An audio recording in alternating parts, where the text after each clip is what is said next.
सारी जानकारी और इन्हीं सत्संग बच्चों के द्वारा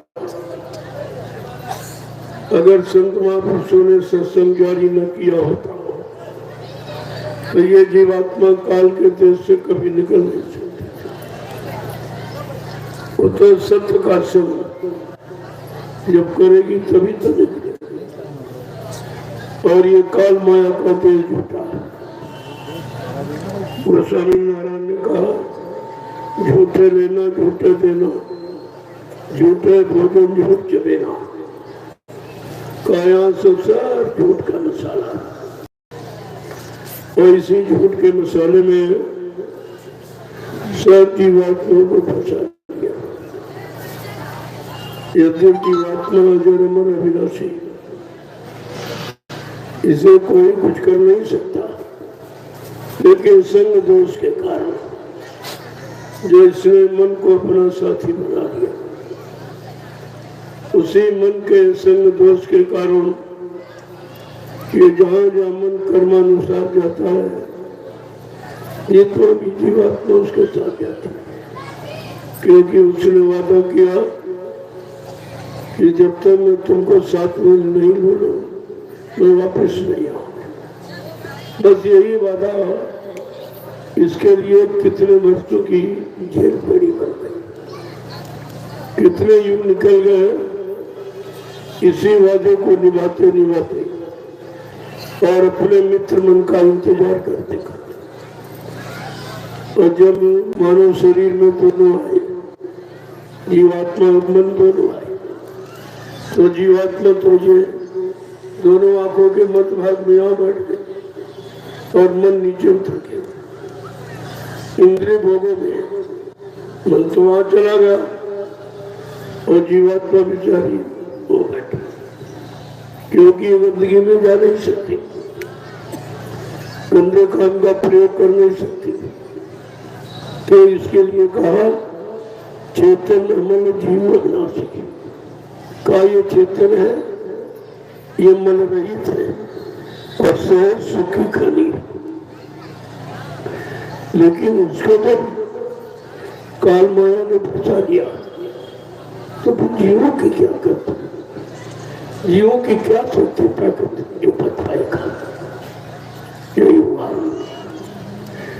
जीवात्मा के बारे में बड़े संतों ने गोस्वामी महाराज ने कहा बहुत सारा कि स्वरो सजीव अविनाशी अचेतन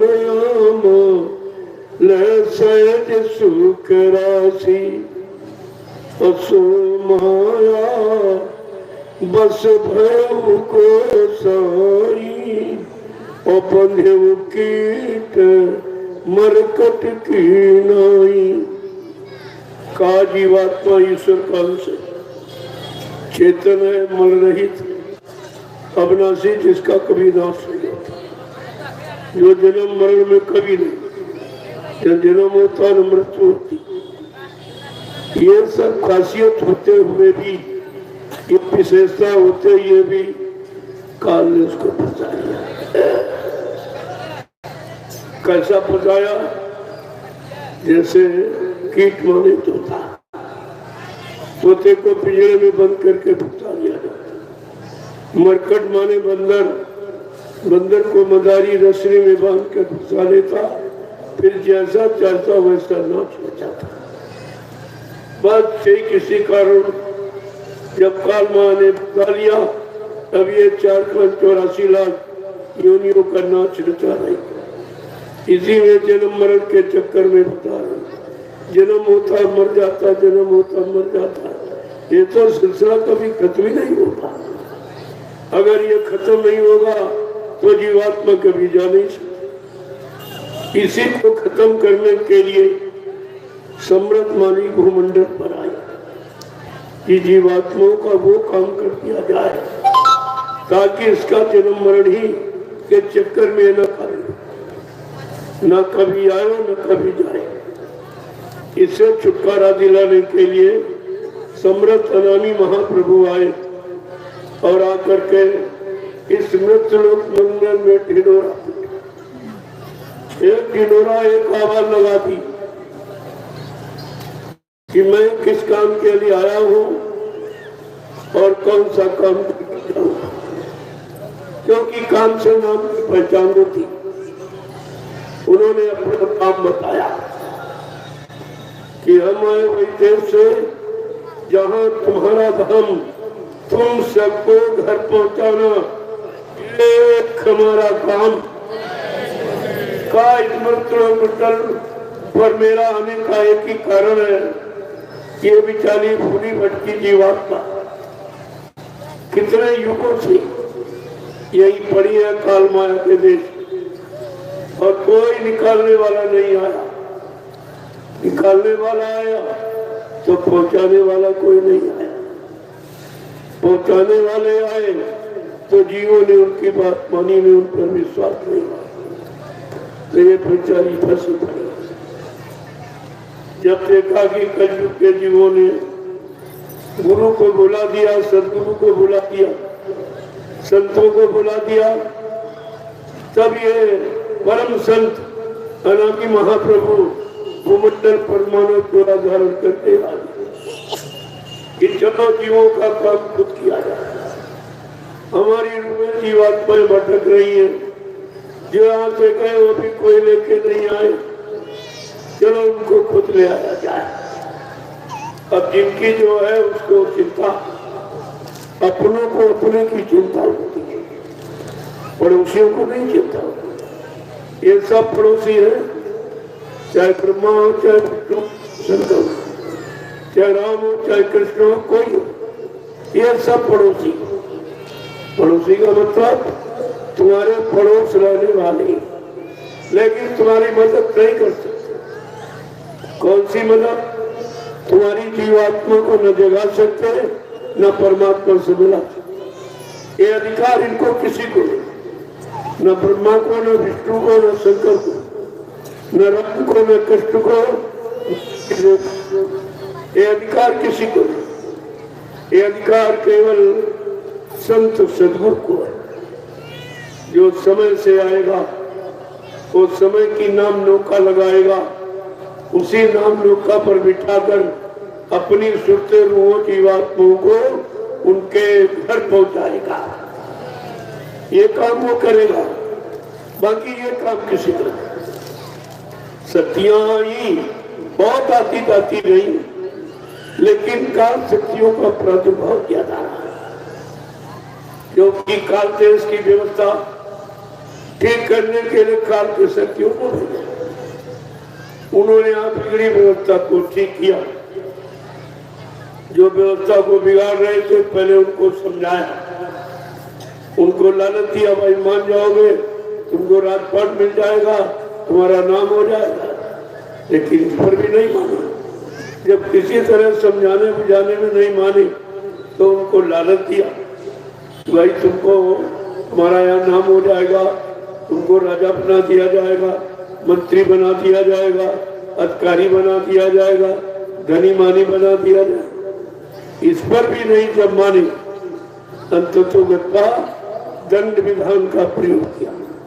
ये दंड विधान बाद में लागू किया। पहले साम, फिर उसके बाद दाम, फिर भेद और फिर तंत्र। ये चार नीतियां समझानी। जब तीन नीतियों में लोग नहीं माने, तब काल को काल के नियमों के साथ ये चौथा दंड विभाग अपनाना। ये दंड नियम उनको अपनाना पड़ा। उसी को आप राम रावण युद्ध कह लीजिए या महाभारत के दंड विधान का ये परिणाम है। जब जीव किसी तरह नहीं मानता, समझाने बुझाने पर, लोभ लालच देने पर, ये सब तरह से जब हार जाता, तब अंततोगत्वा दंड विधान का प्रयोग किया जाता। और दंड विधान में कुछ देखा नहीं जाता, उसमें कुछ नहीं देखा। और यही काल शक्तियों ने किया। जब अपना दंड विधान लागू किया तो उन्होंने कुछ नहीं कि कितने मारे और कितने मरे और कैसे मरे, ये कुछ। लेकिन बाद में उनको चिंता हुई हकीकत आदमी को पश्चाताप तो होता ही है, वो करने के बाद जब काम कर जाता तब पश्चाताप करता। अगर पहले पश्चाताप कर ले तो बुरा कर्म कभी नहीं करेगा, लेकिन पश्चाताप तो बाद में होता, पहले नहीं। तो जब पश्चाताप हुआ कि हमसे तो बहुत बड़ा अपराध हो गया, भगवान राम ने सोचा कि हमसे तो बहुत बड़ा अपराध हो गया, मेरा अपराधी तो केवल रावण ही था और मैंने पूरे वंश को मार डाला, पूरी लंका को यानी मतलब मार काट दिया, करा ये गलत। फिर रावण का दंड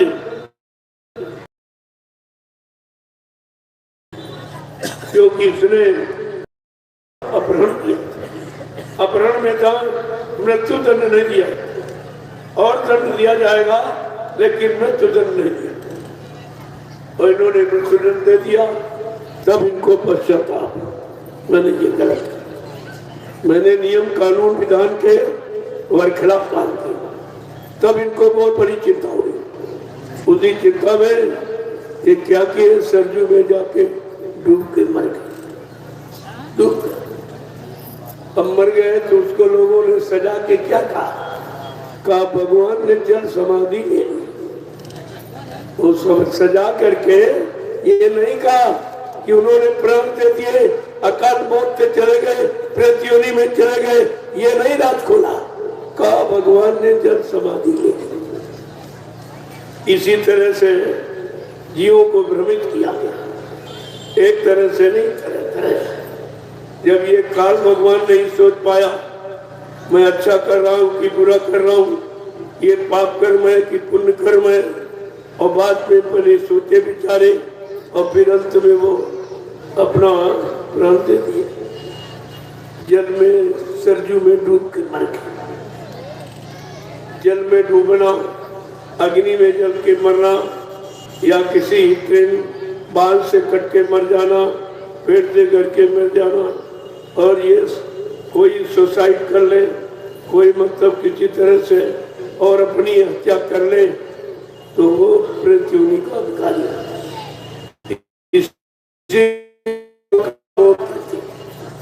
अकाल मौत का मतलब कि काल माने समय पूरा और बीच में ही मार दिया। अब जितना समय शेष रहा जो बचा है उतने समय तक उसको प्रेत योनि में रहना, क्योंकि आप पूरा जीवन व्यतीत करने के बाद ही जन्म होता है 4,84 लाख।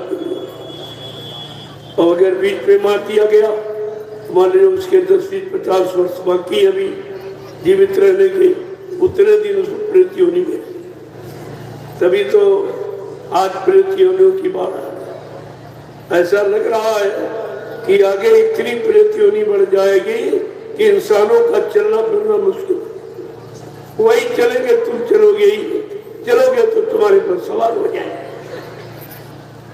तो ये कोई अच्छा काम नहीं हुआ। लेकिन ये समझ में नहीं आया, जब कहा जा रहा किसी जीव की हिंसा हत्या मत करो, जो जीवात्मा तुम्हारे अंदर वही उनके अंदर जिनको तुम मारकाट करते हो, उनके अंदर दूसरी नहीं है, और दूसरे भगवान ने उनको बनाया, जिसने तुमको बनाया उसने मुर्गा बकरी अंडा मछली सब बनाया, तो उस नाते तो हम सब भाई भाई हुए। तो हमारा आपका एक ही पिता है, बनाने वाला परम पिता परमात्मा, एक ही पिता, सबका पिता, और पिता ने ये सारी रचना की है, और रचना में जितने जीव हैं ये सब हमारे भाई हैं। अगर ये भाईचारा समझ में आ जाता तो हिंसा और हत्या यहाँ कोई नहीं, लेकिन किसी ने समझाया नहीं, बताया होता तो जीव कुछ न कुछ तो अपना सुधार, अपनी रुकावट, अपने गंदे कर्म को रोकना, ये किसी ने नहीं बताया। जब बताया नहीं, बेचारे सब फंस गए। अब सब फंस गए तो कौन किसको बताएगा? जब किसी को जानकारी नहीं तो कौन किसको बताएगा? जब कोई निकला नहीं, कौन किसको निकालेगा? जब कोई पहुंचा नहीं तो कौन किसको पहुंचाएगा? जब किसी ने परमात्मा का दर्शन किया नहीं तो कौन कराएगा? ये तो विचार कम से कम रखना ही चाहिए। लेकिन आपको गुमराह करके रखा, कुछ नहीं बताया, पूजा के बारे में आपको गुमराह करके रखा। अरे चेतन पूजा काम करती, जल पूजा तो नहीं काम करता। किसी सूखे पेड़ पर आप खाद डालो, पानी लगाओ, तो क्या वो फसल देने लगे? ये करने से क्या वो फसल देने लगे? तुम ये सोचो कि अरे पेड़ पर हम पानी डालते, खाद डालते तो फल देता है, ये भी तो पेड़ है। लेकिन पेड़ है वो जिंदा नहीं, मुर्दा है, सूखा जड़ है। चेतन होता तो तुम्हारी सेवा स्वीकार करता और सेवा के अनुसार तुमको फल देता। ये तो चेतन की परिभाषा। जब तुम चेतन और जल की परिभाषा नहीं समझ पाए, तुम्हारी पढ़ाई लिखाई पतुता ये किस काम की? कहते बड़े विद्वान है, हमने तो अपने लिए कुछ नहीं जानते, तो विद्वान खाएगा जो अपनी समस्या नहीं सुलझा पाया और अपने को सही जगह नहीं लगा पाया, तो वो किस बात का ज्ञानी? गोस्वामी महाराज ने इसीलिए कहा, काम क्रोध मद लोभ की जब तक मन में खान, गोस्वामी पंडित मूर्ख हो दोनों एक समान। जब तक काम क्रोध मद लोभ की तुम्हारे मन में वासना रहेगी, तो ज्ञानी और मूर्ख एक ही समान है। ज्ञानी वही है जो इन पर विजय प्राप्त करता, काम क्रोध लोभ मोह अहंकार को जीत ले, वो ज्ञानी है। और जो इसमें फंस जाए वो अज्ञानी है। बस ज्ञानी अज्ञानी की सच्ची परिभाषा ये, जो जड़ में फंस जाए वो अज्ञानी है, जो चेतन में फंस जाए वो ज्ञानी है। चेतन काम करेगा और जब तुम्हारा कोई काम नहीं करेगा। लेकिन ये किसी ने आपको आज तक बताया कि जड़ पूजा किसे कहते, चेतन पूजा किसे कहते, हमें कौन सी पूजा करनी चाहिए, कौन पूजा हमारा काम करेगी, हमको लाभ देगी, हमारी बीमारी परेशानी को दूर करेगी, ये तो आपने जानकारी की नहीं। और आज भी नहीं कर, आज भी उसी में लगे हुए, जबकि धर्मशास्त्र ऐसा नहीं कहते। धर्म कोई उल्टा सीधा संदेश नहीं देता। धर्मशास्त्रों ने ये कहा, ना हम बसामी वैकुंठे योगिना हृदय न चा मम भक्त्वा यत्र गायन्ति तत्र तिष्ठामि नारदा। भगवान कहते हैं, नारद जहां तुम हमको खोजते ढूंढते हो, मैं वहां कभी नहीं, न कागज में, न पानी में, न पत्थर, न तीरथ में, न मूरत, मैं यहाँ कहीं नहीं। तुम्हारे मनुष्य रूपी मंदिर के अंदर आत्मा रूप में विद्वान हूं। आत्मा परमात्मा का अंश सबको बताया है। जब परमात्मा का अंश रूप हमारे शरीर में विद्वान है और उसी अंश रूप के कारण हमारा शरीर चलता फिरता उठता बैठता ये काम करता नजर आता। अगर परमात्मा अपनी शक्ति आत्मा रूप को निकाल ले तो 1 मिनट में शरीर मुर्दा हो।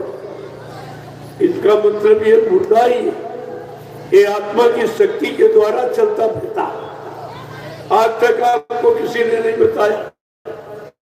सब कहते सब्जी है, रोटी है, दाल है, चावल है, दूध है, ये इससे शरीर चलता।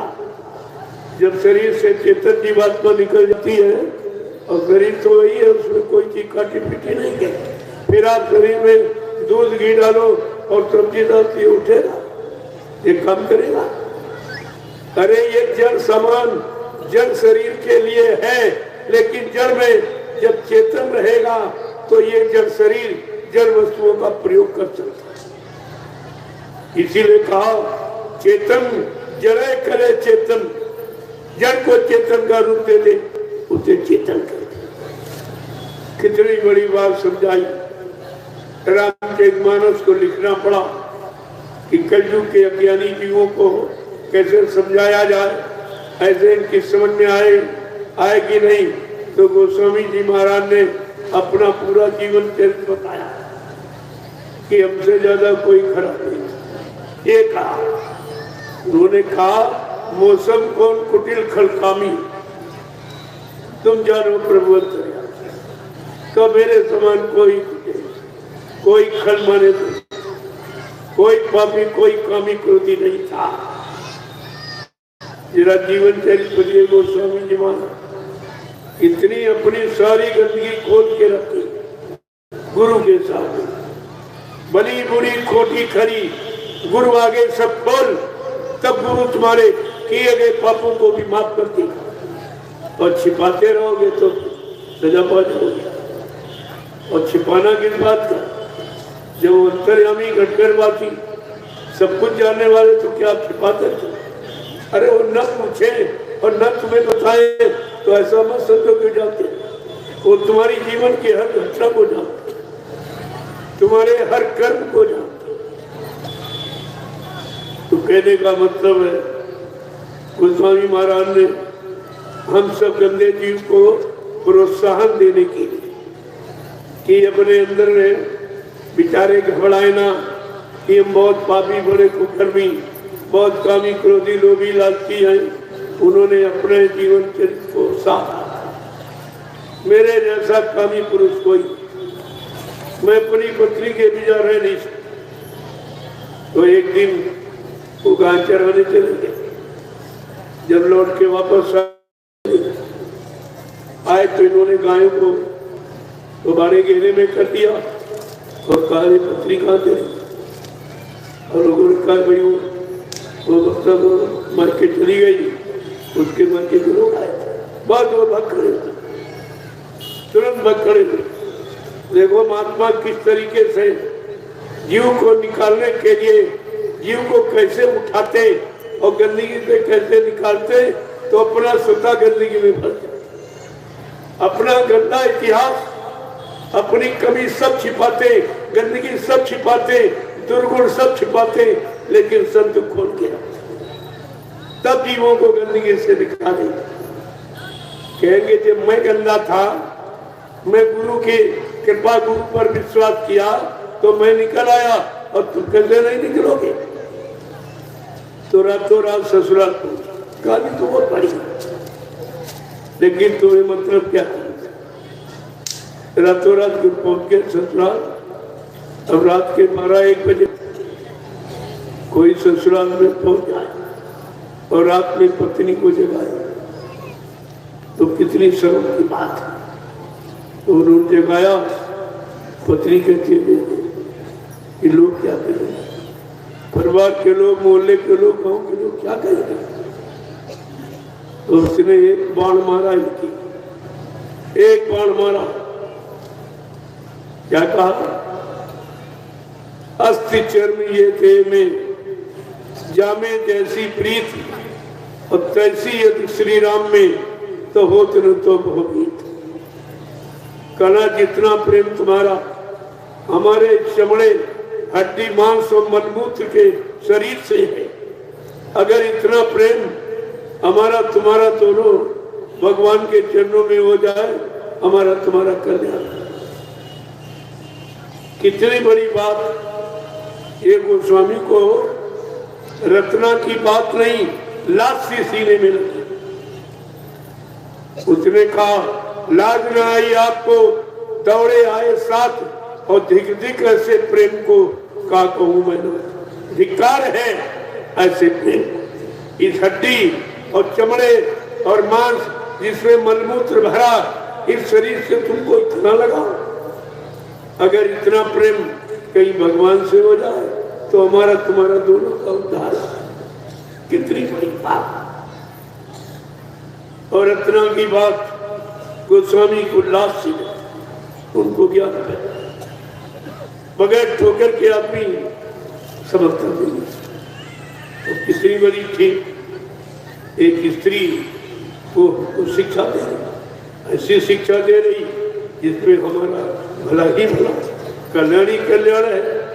तो गोस्वामी महाराज बस वहीं से संकल्प, क्या संकल्प ले लिया और कहा तू तिरिया मेरी ज्ञान की माता, तूने ज्ञान दियो।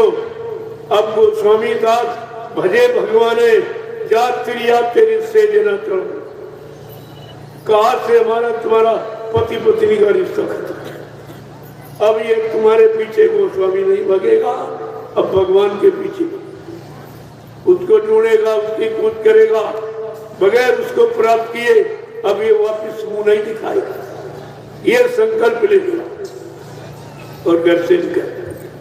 अब सब भूल गए, घर द्वार अतनी पत्नी सब तो निकल भगवान की तलाश। कहीं न कहीं तो मिले, घूमते फिरते बड़ी ठोकरें खाते, बड़े दुख तकलीफ उठाते, धीरे धीरे धीरे धीरे इनको नरहरिदास गुरु मिल गए। गुरु मिल गए तो उन्होंने इनको नाम की युक्ति दी, और जब ये नाम की युक्ति पा गए और तो कुछ कर सके थे, सबसे उब चुके थे, उधर फटकार भी और डांट भी मिल चुकी थी, उधर घूमने का कोई प्रश्न नहीं था, एकदम नाम की कमाई में लगे। तो जैसे जैसे उन्होंने नाम की कमाई शुरू की, अब एकाग्र हो गए, क्योंकि उधर से ठोकर लग गई थी। अब उधर तो जाने का सवाल है, उधर से संकल्प ले लिया तो मां नाम की कमाई में लगे और लग गए। तो गुरु की कृपा होती, गुरु की कृपा और दया आदेश पालन पर होती। आदेश था कि जल्दी ले जा ये नाम दान नाम की युक्ति और इसकी कमाई कर, आत्मा के घाट पर। और उन्होंने कमाई की शुरू की तो उन्होंने फट से अनुभव जो पाया वो बड़े खुश। कहा वाह गुरु, वाह गुरु जय गुरुदेव। अरे अगर गुरु तुम्हारी जय जयकार हो, अगर तुम न मिलते तो ये रास्ता नहीं देते और इधर हम चल के कभी नहीं आते। तो वो लिखते हैं कि गुरु के आदेश के द्वारा कहते नहीं भाई आंख बंद करना, कान बंद करना।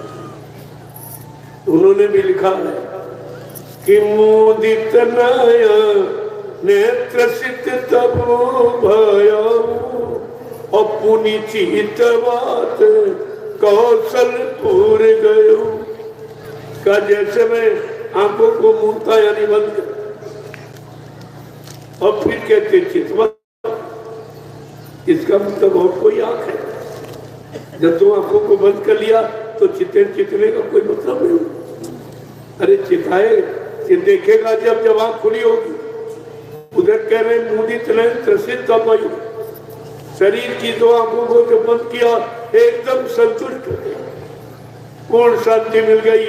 और फिर वो उधर की तरफ जिसको गुरु ने इशारा किया था दिव्य आंख का, कहा प्रभु भगवान का दर्शन दिव्य आंख से होगा। इन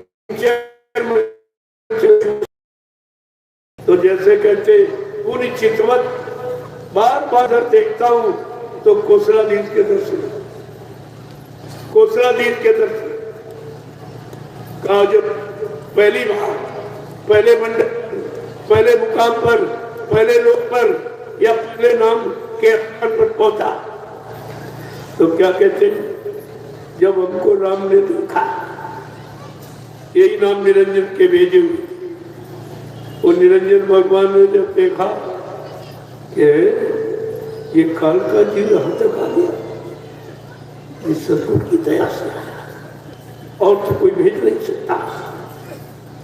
तो काल उनकी आरती करने कहा धन्य हो तुम और तुम्हारा सतगुरु, तुम्हारा गुरु दोनों धन्य है जो आज मैं सतगुरु के भक्त का दर्शन कर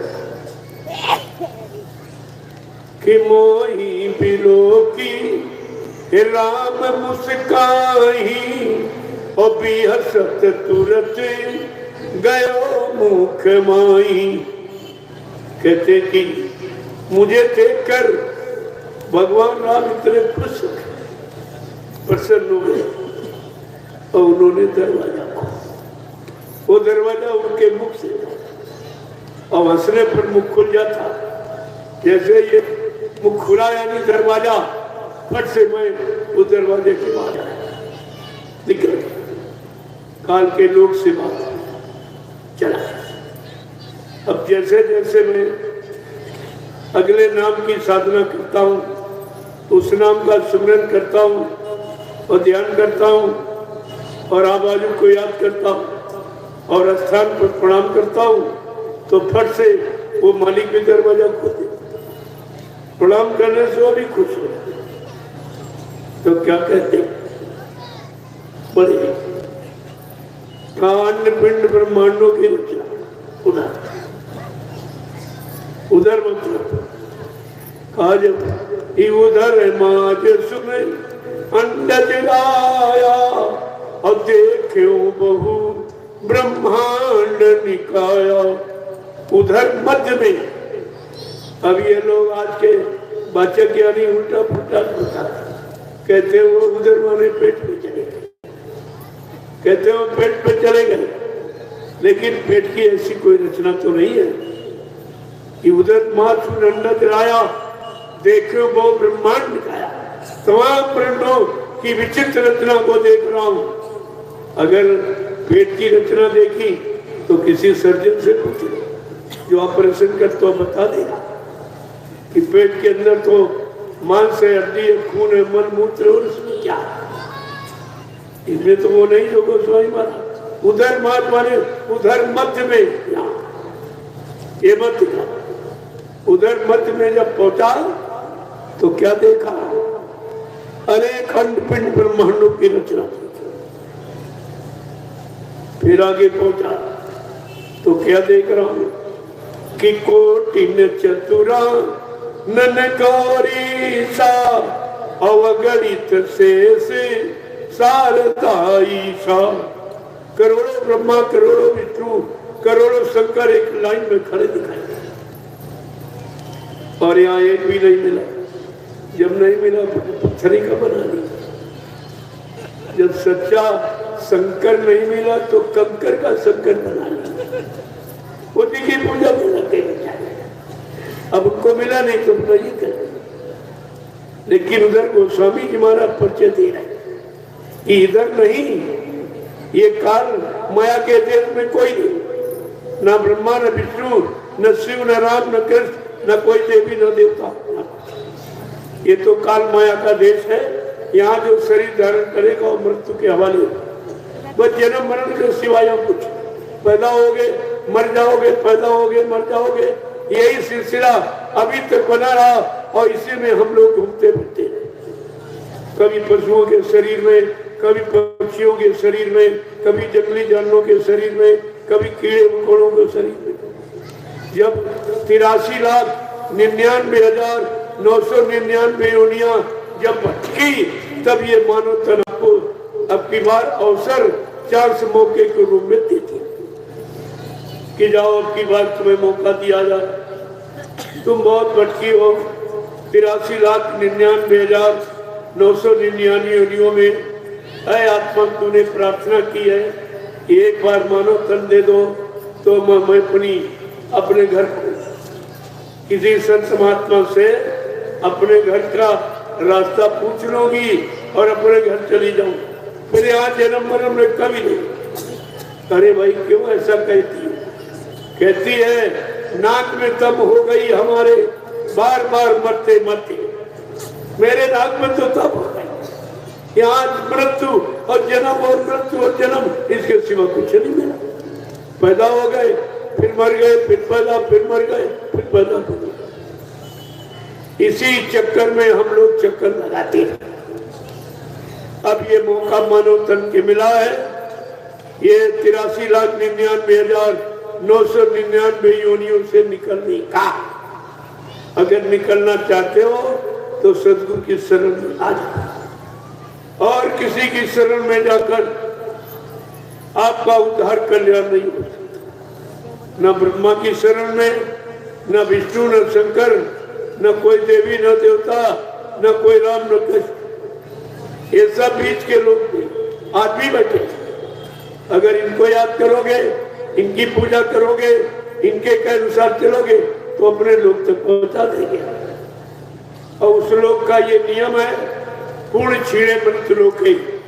जब तुम्हारा पुण्य छीण हो जाएगा, जिस पुण्य कर्मों के कारण वहां तक तुम पहुंचे हो, जब पुण्य छीण हो जाएगा तो मृत लोग में ढकेल दिया, जाओ फिर कमाओ फिर आओ। ये भी सब भ्रमणी है, ये भी भटक है।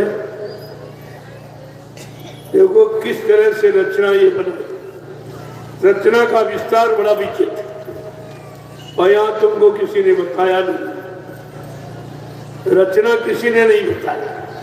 अगर रचना का विस्तार बता दिया गया होता तो आप काल माया के देश से निकलने की तैयारी करते, क्योंकि आपको मालूम हो जाता कि हमारा घर, हमारा मंडल, हमारा देश ही नहीं है।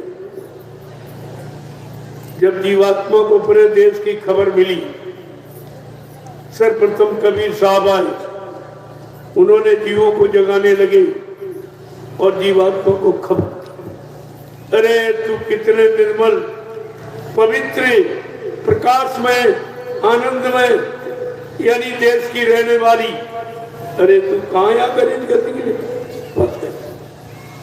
इस पाप पुण्य के चक्कर में क्यों पूरा राज खोल के रखा। पहले यहाँ का बताया जहाँ फंसी, फिर इसको इसके देश का बताया। जब दोनों की तुलना की,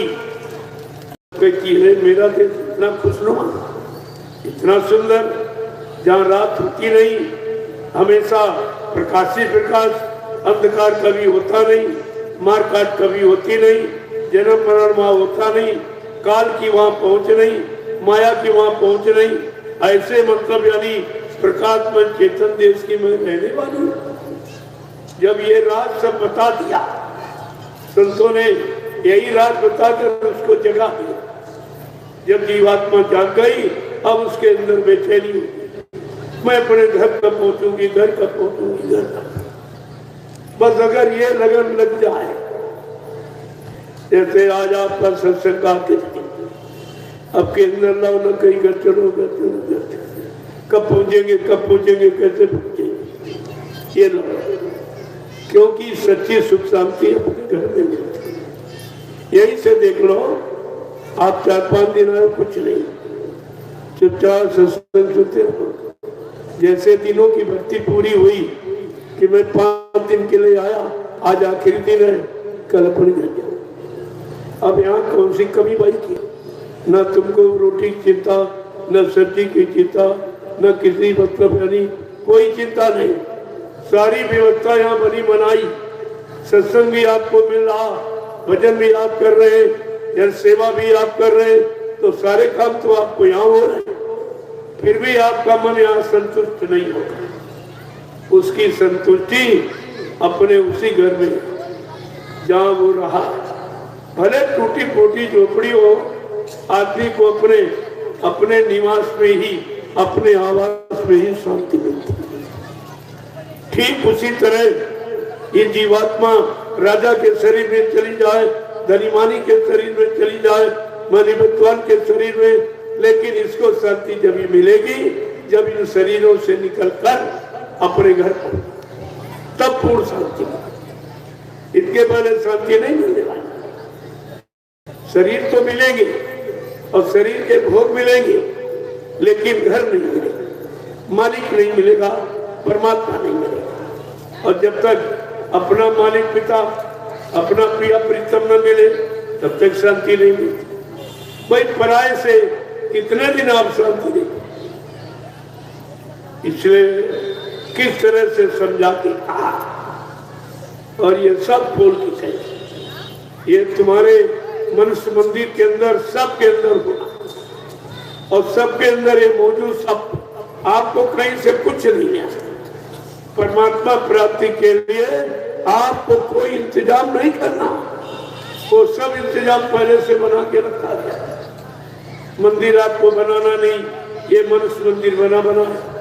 मूर्ति आपको खरीदी नहीं, परमात्मा की चेतन मूर्ति जीवात्मा रखी हुई। यहाँ चेतन भी नहीं, यहाँ सब मंदिर भी जड़ और आत्मा यानी मूर्ति भी जड़, वहां तो चेतन भी जड़।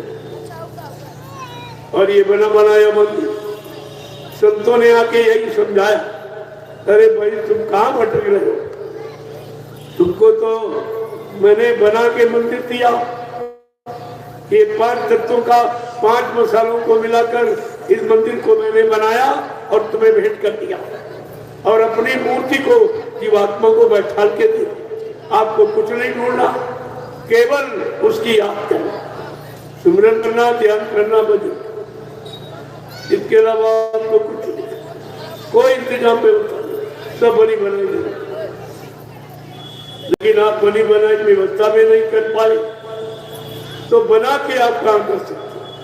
बनाना तो तुम्हारे बस की बात है नहीं। जब बस की बात नहीं है तो आप कुछ कर नहीं पाओगे, लाभ नहीं पा सकते। इसीलिए बने बनाए चेतन मंदिर, चेतन मूर्ति से अपना काम बना लो।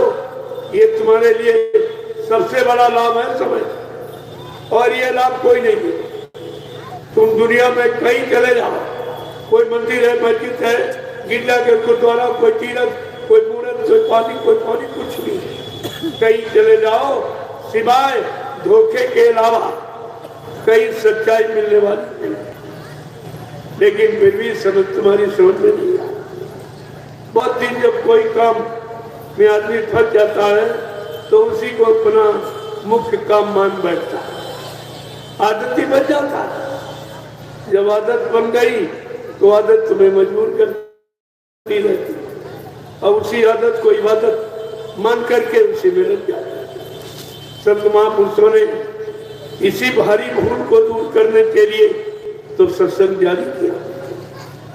ये सब सत्संग करते रहोगे, सुनते रहोगे, समझते रहोगे, अपने जीवन में उतारते रहोगे तो एक दिन तुम सच्चाई को पा जाओगे कि काल माया के झूठे देश में सत्य क्या है, सत्य कहाँ मिलेगा, सत्य कौन देगा, सत्य किसके दरबार में मिलता है, ये सब जानकारी आपको। लेकिन आपने ऐसा कोई विचार ही नहीं बनाया अभी। ये तो जबरदस्ती सत्संग सुना के आपके अंदर विचार पैदा किया जाए। कहाँ इन विचार को कभी लाते या कभी यहाँ आते। ये तो महापुरुष तुम्हारे साथ मेहनत कर रहे, तुम्हें जगा रहे, सिखा रहे, तमाम तरह की परेशानियां सब बर्दाश्त करें। तुम क्या दुख उठाते हो जो संत महात्मा जीवों को जगाने के लिए दुख उठाते हैं। कितनी परेशानी, कितना दुख उठाते हैं और उनका सारा अपने ऊपर ले लेते हैं कि किसी तरह ये खाओ। अगर आपको मुसीबत दे दे तो छोड़ के बात करो, आपको बड़ी बीमारी दे दी जाए तो आप छोड़ के चले जाओ। इसलिए तुम छोड़ो ना, बने रहो। इसलिए तुम्हारा सारा दुख अपने ऊपर ले लो। उनको कोई बीमारी नहीं लगी नहीं सकती, ये बीमारी सब जीवों की है। अब जीवों का काम करने आए तो उनको तो मुसीबत उठानी ही पड़ेगी, नहीं तो लोग कहेंगे नहीं कर सकते थे तो वादा क्यों किया, नहीं ले जा सकते थे तो जीवात्मा को नामदार क्यों किया। जब तुम्हारे में ले जाने की ताकत नहीं थी, घर पहुंचाने की ताकत नहीं थी तो इनको नामदार क्यों किया। जीव तो ये भी कह सकता है। इसलिए अपने वचनों को पूरा करने वो सब कुछ बर्दाश्त करती और अपने जीव को घर पहुंचा के ही मानती। उनका संकल्प कभी इधर उधर नहीं होता, बिल्कुल दृढ़ होता। जो संकल्प किया है मैं जीवात्माओं को घर पहुंचाऊंगा, जैसे हो वैसे, हमें कोई यानी काम किस तरह से करना क्यों न पड़े, कोई भूमिका, कोई व्यवस्था, कोई लीला, कोई खेल, कोई करिश्मा, कोई चमत्कार क्यों न करना पड़े। लेकिन मैंने जो वादा किया है तो अपनी रूहों को, अपनी जीवात्माओं को घर पहुंचा कर ही मानेंगे। अब ये कितना बड़ा वादा आपके लिए। आप अपने हित की बात नहीं समझते हो, आप अपने लाभ की बात नहीं समझते हो। आज तक तुम्हारे इस लाभ के लिए इस धरती मंडल पर किसी ने वादा किया ही नहीं, ये वादा किसी ने नहीं। चाहे जिसको गुरु बनाया हो, चाहे जिसकी पूजा की हो, भक्ति की हो, लेकिन ये काम करने का वादा किसी ने नहीं। इसी से आपको सत्य की जानकारी लेनी चाहिए। तो धीरे धीरे जब सत्संगों में आओगे तो सत्य का पता चले। सत्य का संग बिना किए सत्य की जानकारी नहीं होगी और झूठ को छोड़ नहीं पाओगे। ये दोनों काम सत्य का संग करने के बाद ही। सत्य में आप में दृढ़ता आ जाएगी, मजबूती, विश्वास आ जाएगा और उधर बुरे पाप कर्म को छोड़ने लगोगे। तो महापुरुषों ने बहुत समझा दिया। क्या कहा उन्होंने, लेकिन ये कहा सत्संग का असर बहुत धीरे धीरे, जैसे आयुर्वेदिक दवा का असर धीरे धीरे, लेकिन जड़ समूल से रोग को नष्ट कर देता है। देर तो लगती है क्योंकि वो जड़ से काम कर रहा है। और ये एलोपैथी ऊपर का ऊपर ऐसे कर दिया या दाब दिया, दाब ठीक नहीं किया, खत्म नहीं किया, दाब दिया, इसलिए उसका नाम दबा, दबा दिया रोग को। और जब तक दवा का असर रहेगा तब तक दबा रहेगा, फिर ऊपर आ गए, फिर तुमको और तुम ये विश्वास करोगे नहीं नहीं दवा बड़ा फायदा किया, देखो इतने दिन ठीक रहे। अरे ठीक का मतलब दोबारा ना हो तब तो ठीक है, ये तो उसका नाम है दवा। और आयुर्वेदिक है दवा, वो और बा में यही फर्क, वो रफा दफा कर देता रोग को, ये बीमारी को दाब देता। अगर ये सब राज खोल दिया जाए तो एलोपैथी की तरफ कोई न जाए। ये आयुर्वेदिक की जानकारी ना होने के, आयुर्वेद को नहीं पढ़ा और आयुर्वेद का ज्ञान नहीं किया, तब आज आप दूसरे के सहारे पर टिके। ये दवा विदेशों में बनती है, अब विदेश का माहौल वातावरण अलग, विदेश का खान पान अलग, विदेश का रहन सहन अलग और भारत का अलग। दवा वहां बनी है तो यहाँ के लोगों को फायदा कैसे करेगा? तुम्हारे रोग का निवारण कैसे करेगी? तो रोग का निवारण नहीं करेगी, रोग को दाबते दाबते दाबते दाबते दाबते तुम्हारी बीमारी प्लस में यानी बढ़ गई, इतनी ज्यादा पुरानी हो गई कि अब दवा भी कम नहीं। तब वो डॉक्टर जवाब दीजिए कि भाई इतने दिन मैंने ठीक रखा, अब हमारे मुश्किल। उसने इतने दिन दाब करके इतना रोग पुराना कर दिया है, अब वो कहता मेरे बस की बात नहीं। अब जवाब दिया, अगर पहले जवाब देता तो उसके पैसे कौन देता? कोई पैसा देता? ये बताओ आप, अगर मेडिकल स्टोरों से की दवा से सब लोग ठीक हो जाए तो मेडिकल स्टोर बंद हो जाए, बंद हो जाएंगे, कोई दवा नहीं खरीदेगा।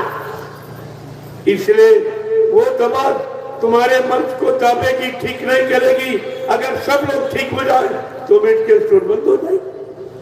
ये तो सब बेचारे बेरोजगार हो, करोड़ों रुपए लगाया, ये सब उनका बेकार हो। तुम ये बैठकर कभी बुद्धि से नहीं सोचते कि जिस चीज से पूर्ण फायदा हो जाए, रोग बीमारी चली जाए हमेशा के लिए, फिर दवा खरीदने कौन जाएगा? फिर उनकी रोजी रोटी कैसे चलेगी? जिन्होंने तुम्हारी यानी मर्ज पर और तुम्हारे परहेज को देखकर उन्होंने दवा बनाई। ये पाश्चात्य देशों के लोगों ने तुम्हारा खान पान क्यों खराब किया? जब इनका खान पान खराब कर देंगे तो उनको मालूम है अंडा खाने से कौन बीमारी होती, मुर्दा मांस खाने से कौन बीमारी होती, पक्षियों का मांस खाने से क्या बीमारी, और मतलब पशुओं के खाने की क्या बीमारी, सबकी अलग अलग। प्रेमियों, पशुओं का खून अलग और तुम्हारा खून अलग, तुम्हारा खून नहीं मिलता। अरे जब डॉक्टर ऑपरेशन करता है तो कहता भाई घर के सदस्यों को बुला के ले आओ, हमें खून की जरूरत, जिसका खून मिलेगा उसी का चढ़ाया जाए, मिलेगा तो फायदा करेगा नहीं नुकसान करेगा। यहाँ पर आपने सर डॉक्टर और तुमने मुर्गा खाया, बकरा खाया, मछली खाई, अंडा खाया, जो खाओगे उसी का तो खून बनेगा। तो तुम्हारा खून मुर्गे का और बकरे का, मछली, अंडे का बन गया। अब ये मनुष्य वाली दवा तुम्हारे कैसे काम करेगी? तुमको तो पशुओं का और पक्षियों का डोज चाहिए, तब तुम्हें बहुत थोड़ा बहुत फायदा भले हो जाए। इसीलिए तुम्हें कोई काम नहीं करता, क्योंकि कहा भाई कि सबका भोजन अलग, उस भोजन से उत्पन्न वाला खून वो भी अलग। जब आप जान गए हो कि जब जिसका खून मिलता है डॉक्टर उसी का खून चढ़ाता है, तो ये बताओ तुम्हारा खून और मुर्गे का, बकरे का, मछली का खून मिलता है? सबका अलग अलग। तो फिर तुम्हारी बीमारी कैसे? बीमारी और बढ़ जाएगी। क्यों? जिसका खून मिलता है उसी का काम करता है, और तुमने उनको खाया जिनका तुम्हारे खून से बहुत अंतर है। धीरे धीरे तुम्हारा खून पशुओं का और पक्षियों का ही बन गया। अब तुम्हारे अंदर जब बीमारी होगी तो पशुओं पक्षियों की होगी। अब तुम दवा मांगोगे, इंसानों मांगोगे, तुम कभी नहीं ठीक है। और ये राज तुमको किसी ने बताया नहीं, क्योंकि हिंदुस्तान विदेश से व्यापार कर रहा है। उनको तुम्हारी जान की चिंता नहीं है, उनको अपने मान सम्मान सामान की चिंता। जो बदले में वो सामान लेते हैं, व्यापार करते हैं। लेकिन धीरे धीरे धीरे आपको जानकारी होनी चाहिए, और नहीं तो हो जाएगी। कब तक आप मार खाओगे? कभी न कभी तो घूम के खड़े ही हो जाओ। अगर पहले खड़े हो जाओ तो कम से कम वो समझ ले कि नहीं, ये भी जान गया, ये भी बराबरी कर सकता, ये भी लड़ सकता। लेकिन जब खड़े कब हो गए? जब सब कुछ चला जाएगा। इसीलिए आपको जगाया जाए, ये जन जागरण का संदेश सारे हिंदुस्तान को जगाया जाए। ऐ हिंदुस्तान के लोग, अपनी भारतीय संस्कृति को समझो, अपने ऋषि मुनि महात्माओं के यानी स्वच्छ और शाकाहार भोजन को समझो, जो तुम्हारे जीवन में कोई बीमारी नहीं आने देगा, अकाल मौत नहीं होने देगा। तुम मानो जीवन का पूरा जीवन जी के मरोगे, लेकिन जो बात मानोगे तब तो ये मानता आप में कभी आई नहीं सकता, कब नहीं आई। तो देखो कहां से कहां देश चला। जिस देश की सब पूजा करते हैं, भारत का खंड देश, इन्होंने सब खंड करा। इतने खंड माने बंटवारा, इतने प्रांत, इतने जिले और इतने गांव, मतलब और इतनी उपजातियां, सब एकदम खंड खंड कर टुकड़े टुकड़े कर दिए। अब किसी वस्तु के टुकड़े टुकड़े कर दो तो उस वस्तु की सार्थकता समाप्त हो जाती है, उसकी महिमा और उसका वो साकार रूप समाप्त हो जाता है। और ये सब इसी करने में जुटे पड़े। ये प्रांत और ये प्रांत या उसमें ये खिला दिया, क्योंकि इनके पास कोई तंत्र नहीं, बिगाड़ के अलावा बनाने की क्षमता कुछ नहीं, तो बिगाड़ ही करते हैं। और इतना बिगाड़ करते करते आज सब कुछ नहीं, और अब भी नहीं जाग रहे। तुम अब भी सोते रहे। इतना बिगाड़ तुम्हारे साथ किया गया, तुम्हारी व्यवस्था का बिगाड़, तुम्हारे रहन सहन का बिगाड़, तुम्हारी शिक्षा का बिगाड़, तुम्हारे न्याय सुरक्षा का बिगाड़, तुम्हारी रोजी रोटी का बिगाड़, लेकिन तुम्हारी समझ में फिर भी नहीं आया। अरे आदमी का कोई नुकसान कर देता है, वो तुरंत जान जाता और कहता ये मेरा दुश्मन, नुकसान करने को सहयोग करते। तो ऐसे लोग कभी कम नहीं बनते।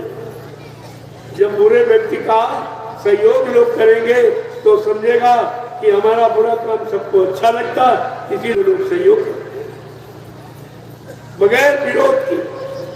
विरोध का मतलब है कि जानकारी करके, यानी हम जान गए, हमें जानकारी हो गई, हम अपनी जानकारी सबको जनाएंगे, सबको बताएंगे। ये विरोध नहीं है, ये सच्चाई सत्य का प्रसारण, प्रचार प्रसार। इस सत्य की जानकारी ले लो तो तुमको आराम मिल जाएगी, सुख शांति मिल जाएगी। तो मतलब यानी और अगर आप सत्य की जानकारी नहीं लोगे तो झूठ तो हमेशा परेशान करता रहता है। चाहे झूठ बोलने वाला हो चाहे झूठ सुनने वाला हो, दोनों परेशान रहेंगे, दोनों अनभिज्ञ रहेंगे, अधूरे रहेंगे। झूठ से कोई काम न बनता न लंबे समय तक रहता। ये तो जानकारी आपको रखनी चाहिए। और तुम्हारे साथ ये सब अन्याय हो, एक दिन नहीं 70 वर्ष से आदमी कहला एक बार 2 बार 3 बार, और तुमको 14 वर्षीय हो गई, 14 पंचवर्षीय योजना निकल गई, 70 साल निकल गए, कुछ नहीं मिला। कहते रहे, भाषण करते रहे, वादा खिलाफी करते, यानी मतलब करते रहे, वादे करते रहे, किसी वादे की पूर्ति। धीरे धीरे उनकी वादत बन गई। ये झूठे वादे, झूठी शपथ कसम खाने के बाद जब ये शपथ लेते हैं तो गंगा जली भर के रखी, आज को उठाओ, गंगा की कसम खाओ। गीता रामायण भागवत रखी जाती, इसको हाथ में पकड़कर शपथ ली जाती कि मैं जनता की सेवा करूंगा, कोई कष्ट मुसीबत अपनी जनता पर नहीं आने दूंगा। ये सब कहते, लेकिन वो जानते हम तो कह रहे करेंगे, जो बताओ वो कहला लो। जब करना नहीं है तो कहलाने के कुछ भी कहला लो। तो जाने सब जैसे पुलिस जब पकड़ता है किसी, हमारे डर के जो नहीं कहा वो भी कह रहे, जो नहीं किया वो भी कहला रहे। ठीक उसी तरह से ये बेचारे सब कुछ शपथ कसम खा जाते, गंगा को खा गए, रामायण गीता भागवत को खा गए। जब सबको खा गए तो क्या तुमको बाकी रखे? तुम्हारी भी कमाई खा गए, लेकिन तुम्हें होश नहीं कि हमारी गाड़ी कमाई क्या कर, आपको होश नहीं। इसलिए बाबा जी को अपनी आवाज लगाई, कहे हिंदुस्तान के लोगों, तुम कब तक सोते रहोगे? तुम्हारे सोने का परिणाम पिछले इतिहास में है। जब तुम पहले सोए तो तुम्हारे सोने के कारण 350 वर्ष मुसलमानों ने राज किया और तुमको गुलाम बना के रखा। फिर तुम सो गए, उन्होंने लाभ उठाया, मुट्ठी में अंग्रेज आए, उन्होंने 250 वर्ष तुम्हारे पर शासन किया, तुमको गुलाम बना के रखा, और 70 साल से तुम फिर सो रहे। ये सब गुलाम बना के रखा। हमारे जवानों ने, सूरवीरों ने गुलामी को दूर करने के लिए अपने प्राणों की आहुति दी, लेकिन ये जिम्मेदार गुलाम की गुलामी बने। इन्होंने उस पर कोई दोष नहीं, क्योंकि इन्होंने कोई कुर्बानी दी होती तो कुर्बानी का अर्थ जानते, कुर्बानी की कीमत जानते। ये सब अपने अपने घरों में आजादी से रह गए, इनको कोई मतलब तो है नहीं। और धीरे से जब उनका वक्त आया, कहा जनता खिलाफ ना हो, तो धीरे से जिंदाबाद के नारे लगा दिए। आवाज भी फिर वही काम, वही खाली सांत्वना देने के लिए नारेबाजी करती। तुम समझते हो वो बनी शहीदों को मानते हैं, वो कुर्बानी करने वालों को मानते, वो भक्तों को मानते, वो महात्माओं को मानते, वो धर्म को मानते, वो भगवान को मानते। अरे वो किसी को नहीं जानते और किसी को नहीं मानते, वो केवल अपनी कुर्सी को जानते और किसी को, अपनी कुर्सी को जानते हैं और कुर्सी बरकरार रहे वही काम करता। तुम्हारे लिए कुछ तो कम से कम पिछले इतिहासों को पढ़कर, भूत को पढ़कर वर्तमान की जानकारी कर लो तो भविष्य बन जाएगा। अन्यथा भविष्य की उम्मीद मत रखो, वर्तमान खराब है और भविष्य से ज्यादा खराब है। अगर वर्तमान में आपने न समझा, अपने आप को न बनाया, सुधारा, तो निश्चित है भविष्य आपका और बड़ा खराब है, फिर उसमें बचना बचाना मुश्किल है। तो एक बात को आपको समझना चाहिए, देखो आज कितनी मेहनत की, आज का नजारा आपने देखा, कितने ग्रामवासी कितने प्रफुल्लित थे, कितनी खुशी से बात को स्वीकार किया, प्रसाद भोजन किया और इसके बाद जाग जाए, जिज्ञासा पैदा हो जाए, उसको कहते हैं जागरण। इन्होंने तो जागरण की परिभाषा करा, नाच गाना रात भर करते कहते जागरण होगा, उसको भी जागरण। तो प्रेमियों, ये आध्यात्मिक जन जागरण और शाकाहारी बनने का संदेश जो सारे भारतवासी हिंदुस्तान के लिए, हिंदुस्तान में रहने वाले के लिए अति अनिवार्य। जब तक ये काम नहीं होंगे इस देश में कोई खुशहाली नहीं आ सकती। तुम कितना भी जोर लगा लो, बाबा जी ने ऐलान किया जोर लगा ले अहले जमाने, तू कब तक जोर लगाएगा? जग में जय गुरुदेव का झंडा लहर लहर लहराएगा, का तुम इसे झुका नहीं सकते। सारे झंडे अपने आप झुक जाएंगे, ये लोग अपने आप उतार के रख देंगे, क्यों? इनका झूठ सिद्ध हो गया और बच्चा गुच्चा सिद्ध हो जाएगा। परेशानियों में जब तुम्हारे काम कोई नहीं आएगा, अंत तो भारत की जनता के विचार बदल जाए, लेकिन मजबूरी में बदले तो पूरा लाभ आपको मिलेगा। अगर परेशानी होने के पहले अगर जाग जाओ, चेत जाओ और बदल जाओ, तो फिर परेशानियों से बच जाओगे, हानि और नुकसान से बच जाओगे। लेकिन यहाँ मनुष्य ठोकर खा के समझता, तो ये कौन सी बुद्धिमान हो? अगर ठोकर को पहले समझ जाओ, लेकिन कहते नहीं, मगर ठोकर को समझ, ये तो अज्ञानियों का विषय है। ये अज्ञानियों के लिए है कि ठोकर खा के समझता, लेकिन ज्ञानी ठोकर आने के पहले ही समझ जाता कि ठोकर कहाँ लगती, कैसे लगती, किस काम को करने के कारण लगती, उनको पहले ही जानकारी है। वही जानकारी आपको देती और सब तरह। तो आज भी आपको जगाया जा रहा, क्या जगाया जा रहा कि स्वामी जी की पानी कलयुग में सतयुग आएगा और जग में जय गुरुदेव का झंडा लहर लहर लहराएगा। भारत भूमि की रक्षा लज्जा है बचाई संतों ने, भारत भूमि की रक्षा लज्जा है बचाई संतों ने, और लोक के और परलोक बने ये युक्ति बताई संतों ने। होगा अखंड भारतीय फिर से तब विश्व गुरु कहलाएगा और जग में जय गुरुदेव का झंडा लहर लहर लहराएगा।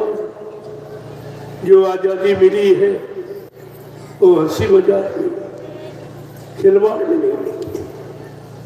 कितने वीर कुर्बान हो गए, कितने माताओं की गोदी सुनी हो गई, कितने बहनों का सुहाग लूट गया। प्रेमियों, तब आजादी का दर्शन हुआ। आज उस आजादी को किस तरीके से बर्बाद किया गया और पूर्ण बर्बादी के कगार पर आजादी को खा लिया। अब आजादी बेचारी रो रही है, आंसू बहा रही, कोई सुनने वाला, कोई आंसू पोंछने वाला नहीं। आजाद भगत नेता सुभाष की कुर्बानी आज रुलाती है। आजाद भगत नेता सुभाष की कुर्बानी आज रुलाती है। अम्मा बहनों की यहाँ लाज लुट रही, क्या तुम्हें शर्म नहीं आती है? गांधी जी के अधूरे अपने गांधी जी के अधूरे सपने अब पूर्ण यही कराएंगे और जग में जय गुरुदेव का झंडा ये लहर लहर लहराएंगे। जो धर्म शिक्षा हमारे नैतिक जीवन को उज्जवल बनाने के लिए थी, आज वो समाप्त हो। बनाने वाले कौन थे? वेद और पुराण। 4 वेद ब्रह्मा जी के लिखे। उन्होंने कोई रुपया पैसा दान दक्षिणा नहीं मांगा। और सुनाने वाले क्या करें?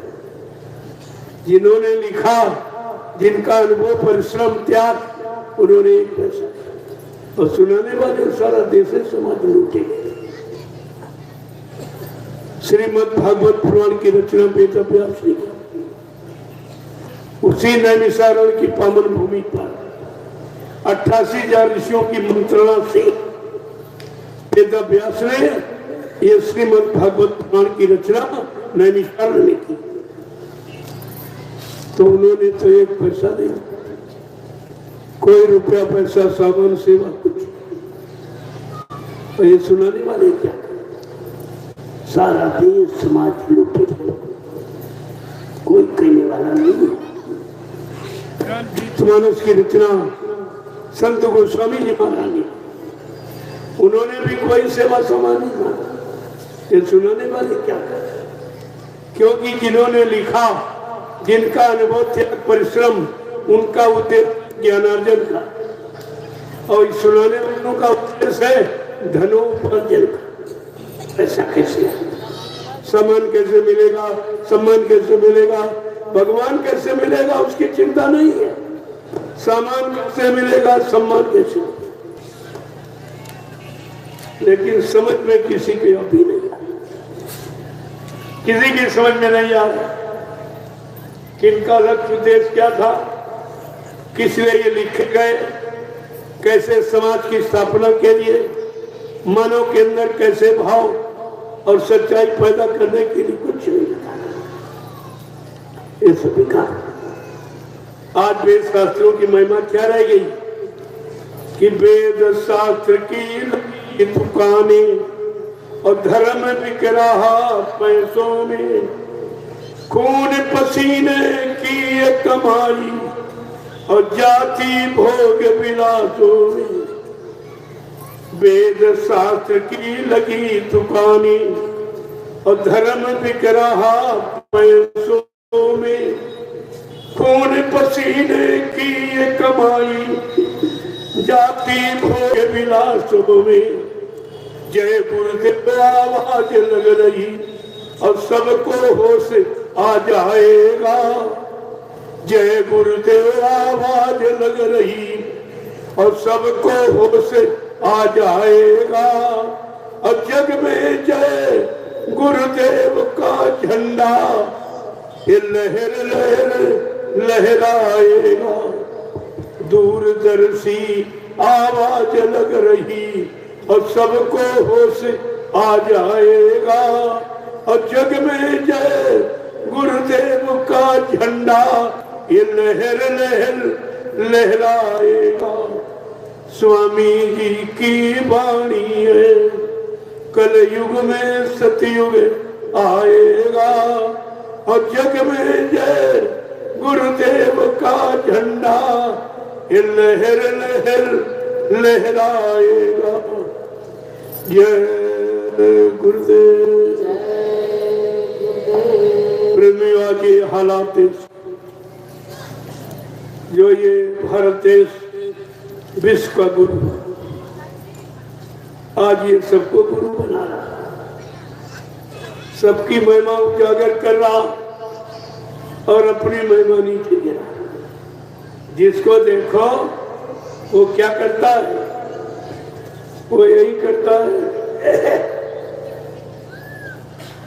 कोई कह रहा हम लंदन रिटर्न, कोई कह रहा अमेरिका रिटर्न। इनको शर्म नहीं आती? दूसरे देश का प्रचार करते हो, दूसरे देश की महिमा गाते हो, क्या तुम्हारे देश में ऋषि मुनियों का विशिष्ट विज्ञान जो विश्व में कहीं नहीं है, जो भगवान मिलाने वाला ऐसा विज्ञान यानी विश्व में किसी देश के पास, एक केवल भारत के पास भगवान से मिलाने का। तो आपने अपने इस भारतीय उच्च आदर्श को एकदम नीचे डाल दिया और भोगी देशों की नकल करके उनका नाम रोशन किया। ये कहने में तुमको शर्म नहीं आती? ये यानी लंदन कहते हो तो अपने देश को गिरा रहे, अपने देश को नीचे कर रहे। जिस देश जात में जन्म लिया बलिदान उसी पर हो जाए, ये भारत की शिक्षा। और ये ऐसे निकले निपुते कि विदेशों की यानी शिक्षा और ला करके विदेशों का नाम कर रहे और भारत देश को नीचे गिरा। अरे ये सब तुमको हिसाब देना पड़ेगा, ऐसे नहीं। ये ऋषि मुनियों का देश, ये साधु संत महात्माओं का देश, ये भगवान का देश। ज्यादातर भारत में ही भगवान ने अवतार लिया और खासकर उत्तर प्रदेश में। ये उत्तराखंड ऋषि मुनियों की भूमि, ये भगवान को प्यारी है, इसलिए ज्यादातर अवतार उत्तर प्रदेश में हुए। ये सब आपको ध्यान, और सारा विश्व जिनकी गुणगान करता गाथा गाता, अयोध्या के राम और मथुरा के कृष्ण, ये उत्तर प्रदेश। ये उत्तर प्रदेश का भगवान जिसकी महिमा अब विदेश भी गाना शुरू कर दिया। लेकिन तुम भूल गए हो, तुम इनके इतिहास को भूल गए हो। वो किस काम के लिए आए थे, उनका काम अलग, और संत महात्मा किस काम के लिए आए, उनका काम अलग। ये जो भगवान के अवतार 10 अवतार, कच्छ मत्स्य 12, नरसिंह वामन और परशुराम, ये सब, और राम और कृष्ण 10 अवतार। लेकिन संतों ने कहा 10 अवतार काल के जानो, इन सबसे तुम दो किनार। संत मताई नहीं जानो, रहे काल के गार, कासे त्यागो कृष्ण द्वार। बड़ा सावधान है कि यहाँ पर तुम्हारा काम नहीं होगा, तुम्हारी जीवात्मा का कल्याण ये नहीं करेंगे। इन्होंने अपनी जीवात्मा का कल्याण नहीं कर पाया। एक राम जो तुम्हारे यहाँ दिया था, वो तो सरजू में डूब के मर गया, आत्महत्या कर ली। और दूसरा कृष्ण ने, उसको बहलिये ने बाण मारा, उनकी हत्या हो गई। ये तो सब मारे गए। अरे भगवान बचाने वाला होता है कि स्वयं मारा गया और नहीं अपने को बचा पाया, तो तुम्हें क्या बचाएगा? इसलिए भारत को दया भगवान की आवश्यकता है। दया भगवान दया का भंडार लेके बचाने के लिए आता है, गुनाह पाप को माफी दिलाने के लिए आता है, जीवात्मा को जगाने के लिए आता, परमात्मा से मिलाने के लिए आता। दयाल का ये काम है। आप जब काल दयाल की महिमा जान लोगे, उनके काम जान लोगे, उनके कारनामे समझ लोगे, तो तुम्हारी में सब आ जाएगा समझ में। लेकिन उनके कारनामों की महिमा सत्संग है। सत्संग में दोनों की महिमा, काल और दयाल की दोनों की महिमा। इसलिए कलयुग के जीवों के लिए सत्संग सर्वोपरि। और तो सजीव त्रेता द्वापर की कहानियां हैं जो तुम्हें ये लोग सुनाते। उस चर्चा का कितना लंबा खर्चा लेते, और चर्चा से कुछ होने वाला, कुछ हुआ? इतनी बातें सुनी, इतने यज्ञ कराए आपने, इतनी पूजा पाठ, तीर्थ व्रत, इतने मंदिर बनाए, लाखों बीघे जमीन मंदिर की गुरुद्वारों में घेर दी गए, लेकिन धर्म कहीं आया? धर्म नहीं दिखाई दे रहा। क्या धर्म मकान बनाने से आ जाएगा? तो इतने अच्छे अच्छे ये कोठियां बनी है, भगवान इसी में रहने लगता। तुम्हारे टूटे फूटे मंदिर में कभी नहीं आता। अगर वो मकान का शौकीन होता तो ये भी बात तुम्हारी समझ में नहीं है। अगर वो मकान के शौकीन होते तो 14 वर्ष जंगल देखो, झोपड़ियां क्यों बनाई, 14 वर्ष झोपड़ी में व्यतीत क्यों किए, ये तो इतिहास तुम्हारा बता रहा और नहीं आपकी समझ में। केवल देखते रहते हो, बुलाते रहते हो, सुनते रहते हो, बोलते रहते हो, इसके अलावा आपके पास कोई काम नहीं है। इसलिए हमेशा जागने की सोने पर इंसान कुछ प्राप्त नहीं करता। अगर सोते रहोगे ये संतों का जगाने का समय अगर व्यस्त में चला जाएगा, फिर तुमको जगाने के लिए इस व्यस्त लोक मंडल में कोई नहीं आएगा। ये जगाने का काम कोई नहीं कर सकता।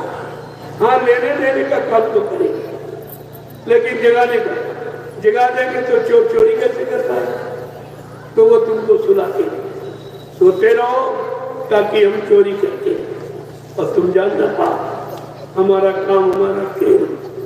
तो इसीलिए तुमको ये सुलाया गया। तुम भ्रम की नींद, तुम अज्ञानता की नींद, तुम भोगों की नींद में सो रहे हो। तुम कभी नहीं जाग पाओगे जब तक संतवाणी नहीं सुनोगे, तब तक आप जाग नहीं पाओ। जगाने के लिए संतवाणी और बहकाने भरवाने मारने के लिए काल की बाणी। दोनों बाणियों का इतिहास आपके पढ़ लो, आपकी समझ में सब आ जाएगा कि मैं संतवाणी अपनानी कि काल की बाणी से अपनानी। जय गुरुदेव, जय गुरुदेव। इसलिए आज भारत भूमि पर एक नया संदेश, नए युग के निर्माण का आपके सामने लाया गया और ये कहा गया कि भारत की पावन भूमि पर नया संदेशा लाए हैं और विश्व मसीहा के बाबा जय गुरु। भारत की भूमि पर नया संदेशा लाए हैं और विश्व मसीहा के बाबा जय गुरुदेव जगाने आए हैं।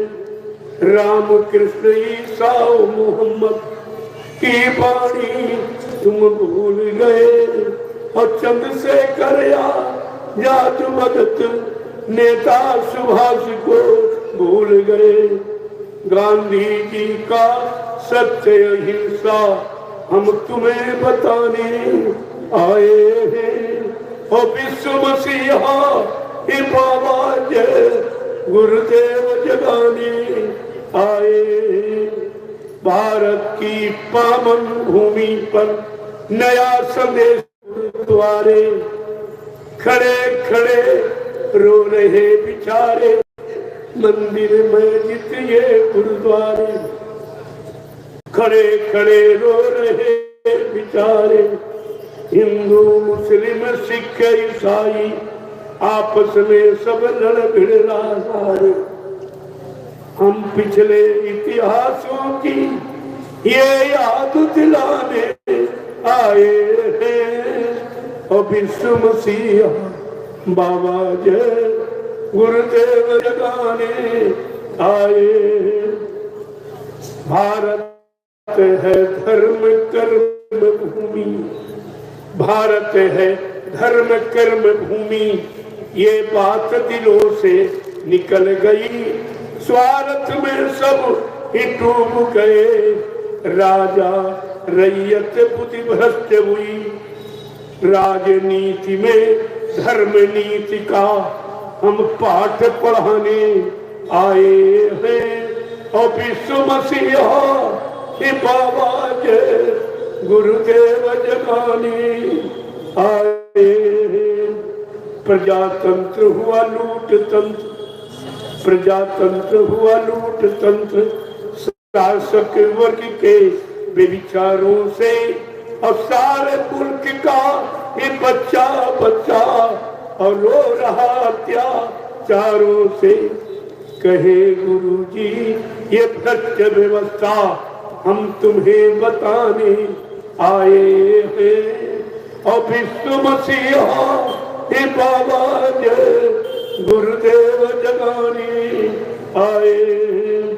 भारत की पावन भूमि पर इन नया संदेशा लाए हैं और विष्णु मसीहा हे बाबा जय गुरुदेव जगाने आए हैं। जय गुरुदेव जय गुरुदेव जय गुरुदेव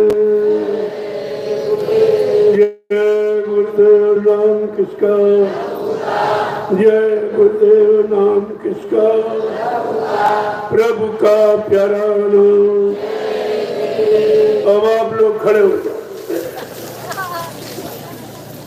देखो आज बहुत मेहनत की करीब 5-6 घंटे तो मैं वहां बैठा कन्या पूजन में कन्याओं के स्वागत सम्मान मैं वहां बैठा और फिर वहां से अंदर गया तो वहां कुछ लोग मिलने जुलने वाले उनसे मिला प्रसाद दिया और तुरंत यहाँ बैठ गए। अब ये सोचो आप इतनी उम्र में इतनी मेहनत की अवसर कितना समय छोड़ी ये कितना समय हो गया 12 बजे से और 10 बजे ये 10 घंटे का समय आपके लिए दिया गया। कितनी मेहनत की जा रही और उसके बदले आपसे कोई इच्छा नहीं रखी जा रही क्योंकि ये मेहनत कुछ लेने देने के लिए नहीं है। ये मेहनत है जीवों के कल्याण का। ये लेने देने का विषय यहाँ नहीं कि बदले में आपसे कुछ लिया जाए क्योंकि परमार्थ के कारण साधुन धरा शरीर परमार्थ समाज देव धर्म हित समाजी जो आते हैं वो किसी से लेते वो भिखारी नहीं होते उनका ये काम नहीं है। तो आपको ये सब समझाया जाए एक नया संदेशा नए युग के निर्माण का कि कलयुग में कलयुग जाएगा और कलयुग में सतयुग आएगा। बिल्कुल नया संदेशा इस सृष्टि में किसी ने ऐसा संदेश नहीं दिया। आयु परिवर्तन की आवाज लगाने की शक्ति किसी में नहीं।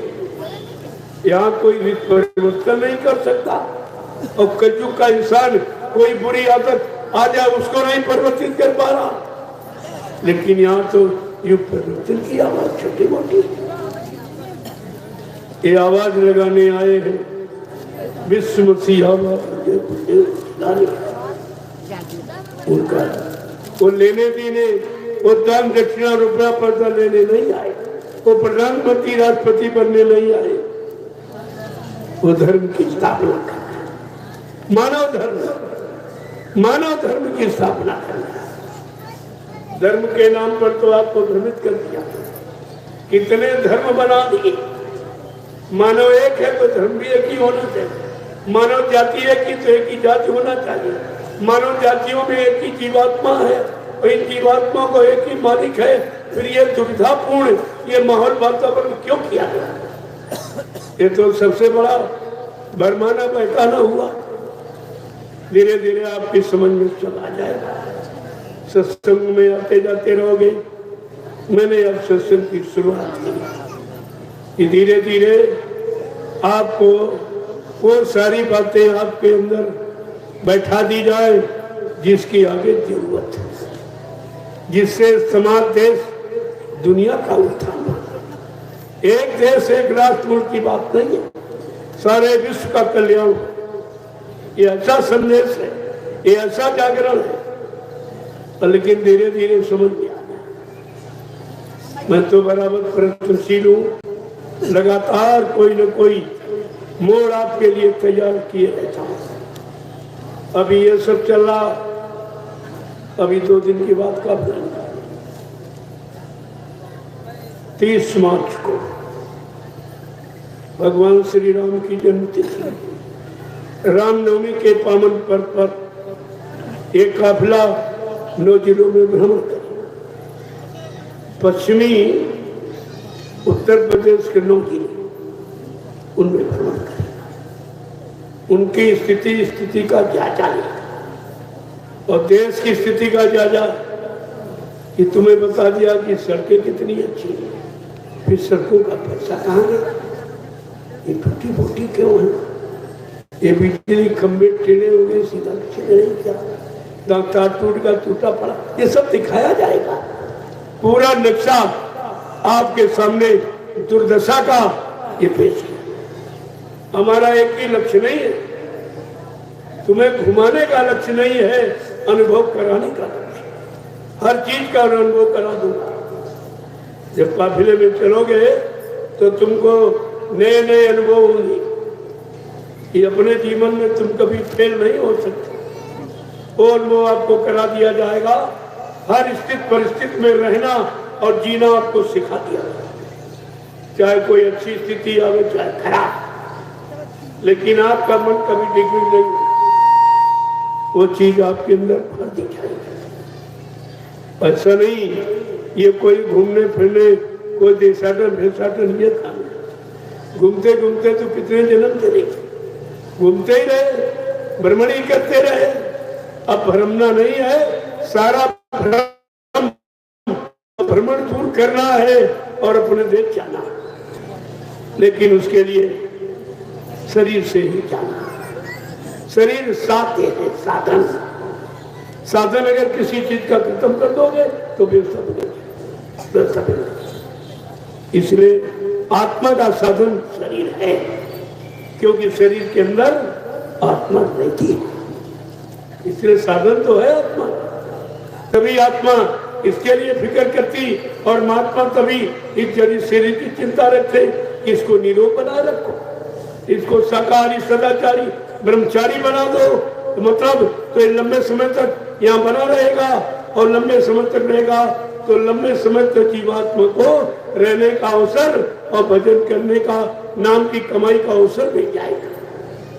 इसलिए ये शाकाहार का संदेश किसी को नहीं मालूम, इस पर कोई नहीं समझ सकता, कोई बुद्धि नहीं दौड़ा सकता कि आखिरकार ये क्या हो, शाकाहार का मतलब क्या, अभी ये समझ नहीं पाए। और हमारा सबका जन्मसिद्ध अधिकार, हम कोई नई बात नहीं कहते, न पुरानी बिगाड़ते न नई बनाते, जो बीच में त्रुटि कोई गलती कोई फाल्ट हो जाती उसी को ठीक कर दिया। अबे आपने गलती कर दी, बिगाड़ कर दिया, उसी को ठीक किया जा रहा है कि बच्चा जब पैदा होता है 3 गुणों को लेकर शाकाहारी सदाचारी ब्रह्मचारी बनकर ही शरीर धारण करता है, मृत लोक मंडल पर आता है। और तुमने 3 गुणों में पहले गुण खो दिया कि तुम शाकाहारी नहीं रहे तो सदाचारी ब्रह्मचारी बनने का प्रश्न ही नहीं, आपने व्यवस्था खराब कर दी। तो इसलिए कोई नई बात नहीं है, अगर हम अपने जन्म सिद्ध अधिकार को समझ लें तो उस अधिकार को कोई छीन नहीं सकता, कोई नहीं छीन, लेकिन समझ में आ जाएगा, और धीरे धीरे आपकी समझ में आ जाएगा।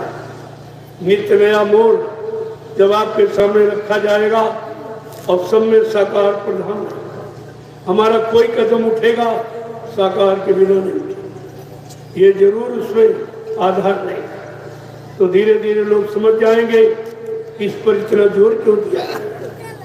जब किसी पर जोर ज्यादा दिया जा रहा हो, समझ लो ये जीवन की सबसे आवश्यक और जरूरी चीज है। जय गुरुदेव, जय गुरुदेव, जय गुरुदेव, जय गुरुदेव, जय गुरुदेव, जय गुरुदेव। नाम किसका? प्रभु का प्यारा नाम। जोर से बोलो, गंभीर बोलो, बोलना होगा, अभी से बोलो, दुख दर्द हरेंगे, सब कष्ट मिटेंगे, सुख शांति मिटेंगे, सबके सबके दाता, सबके मालिक, प्रेम से बोलो ये नाम नहीं इंसान का,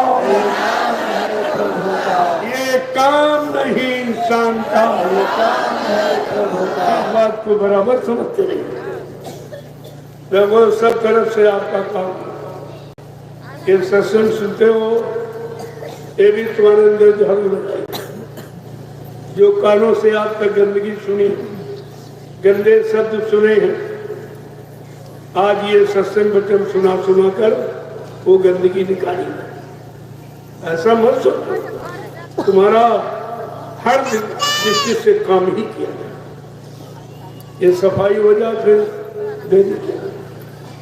आंखों से जब ये दृश्य देख रहे हो, ये अच्छे लोगों को देख रहे हो, ये शाकाहारी और भजनानंदी सेवादार इनको देख रहे हो, तो तुम्हारी आंखों की गंदगी, जो तुमने बुरा देखा, बुरे लोगों को देखा, बुरे कर्मों को सुना, ये सुनने और देखने वाली ये सब गंदगी सत्संग के द्वारा समाप्त हो गई।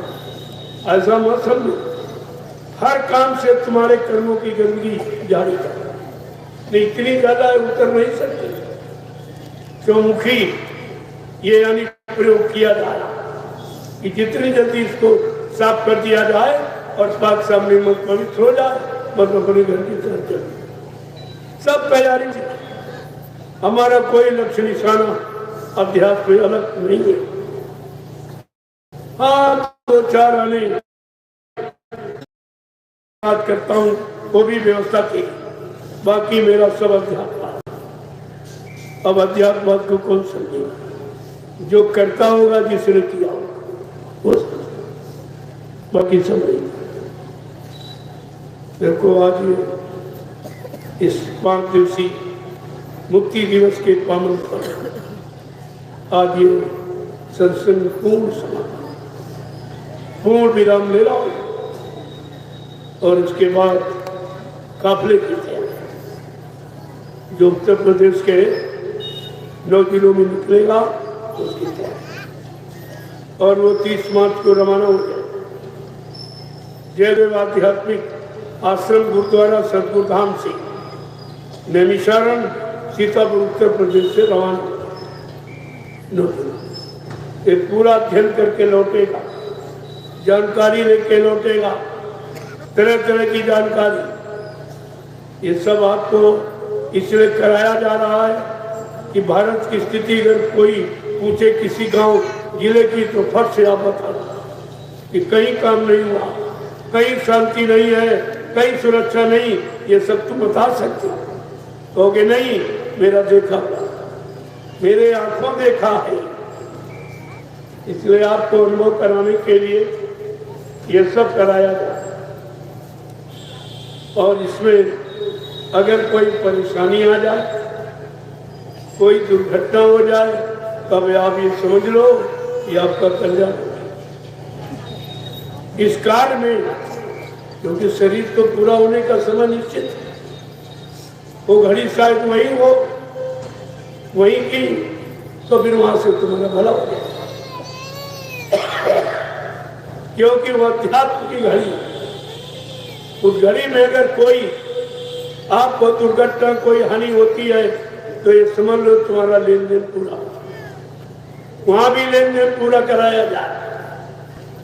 और किसी की मौत हो जाए तो बहुत बड़ा भाग्यशाली, वो सीधे चला जाए दरबार में, उसको कुछ नहीं करना। उससे पूछा जाए, अरे भाई तुम किसके लिए आए थे? तो स्वामी जी काफिले में किसके लिए आए थे? स्वामी, जो उनके लिए मरा या मर रहा जान दे रहा, तो सीधा जाएगा।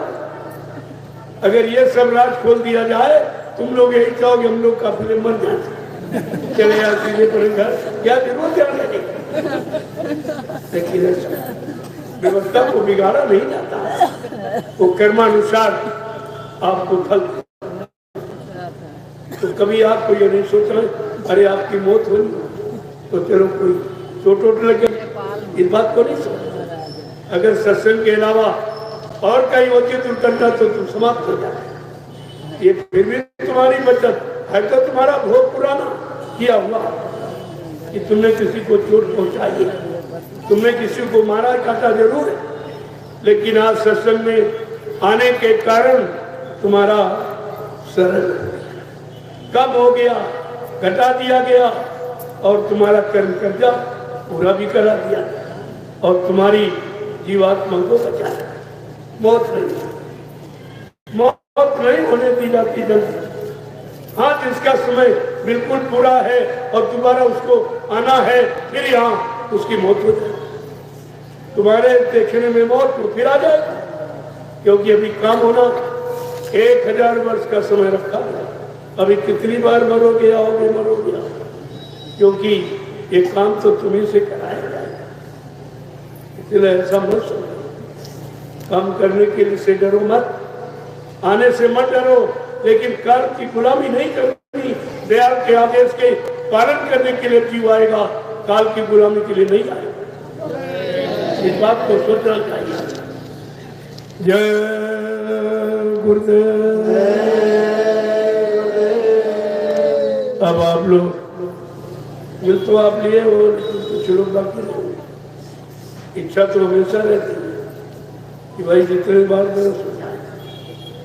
दरस परस मुख मंजन पाना, विप्र कायम सुन वेद पुराण, दर्शन और स्पर्श ये बार, जिस शरीर को बार बार छूने की इच्छा न भरे, वो शरीर महापुरुष का पहचान है। शरीर तो सभी है, कुछ शरीरों से डर लगता, छूने में, उनके पास बैठने में, देखने में डर लगता, और कुछ को बार बार देखने की इच्छा, बार बार छूने की इच्छा, साथ रहने की इच्छा होती। यही पहचान है। शरीर तो पंचभौतिक वो भी है, लेकिन उनके अंदर किसी कर्म की गंदगी नहीं, किसी अंग की गंदगी नहीं है, वो गंदगी से बिल्कुल परे है। जय गुरुदेव। अब जो लोग न मिले हो तो मिलने नहीं, समय तो हो गया। सवाल आज पूरा दिन कितनी मेहनत की आपने, 5-6 घंटे वहाँ कन्या पूजन में बैठा, और उसके बाद आया, अंदर गया तो वहाँ काफी लोग उनको मिला, उनको प्रसाद दिया और तुरंत फिर आते बैठ गया। अभी इतने घंटे एक आसन पर तुम्हें बैठा दिया जाता, कोई नहीं बैठता। 12-12, 13-13 घंटे एक आसन कोई बैठ नहीं सकता। आप यहाँ बैठते हो, कितने पैतरे बदलते, मैं तो इधर बैठा और तुम चुपचाप रहे, तुम्हें बोलता भी नहीं। पहले इस बात को समझो, आपके साथ कितनी मेहनत की और कोई इच्छा नहीं रखी कि भाई कुछ हमको दे।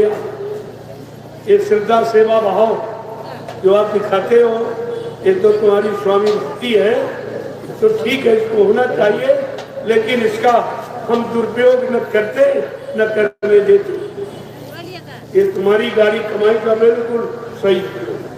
जो देखना चाहता हो मैं मिश्रा में चला जा, देख जो आप 150 जो भी आप इच्छा करके देते हो, मुझे तो जरूरत नहीं है, मैं उठा के तुरंत उधर लगा, सब उधर लगा।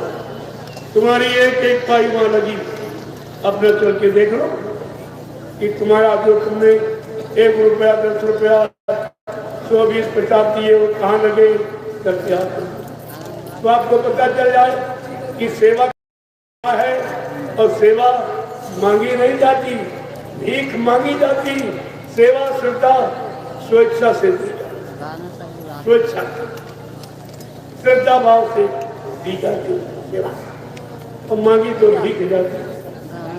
यहाँ भीख मांगने वाला मैंने कभी किया ही नहीं, न पहले कभी ना बताता जरूर, और जो प्रेमी सेवा भाव से करता है उसका पूछा हमने, भाई क्यों देते हो, हमें तो जरूरत, हमारा कोई खर्चा नहीं, कोई हमारे कोई फल फूल मेवा, कोई दूध घी, ये मतलब मीठा मीठा तो मैं खाते नहीं, बहुत सादा बोल, 1 रोटी तो पहले 2 रोटी, ये तो हर दिन मैं करूंगा, लेकिन अरे भाई कोई परिवार होता, परिवार के लिए बाल बच्चों के लिए करता है, इसके लिए उसके लिए।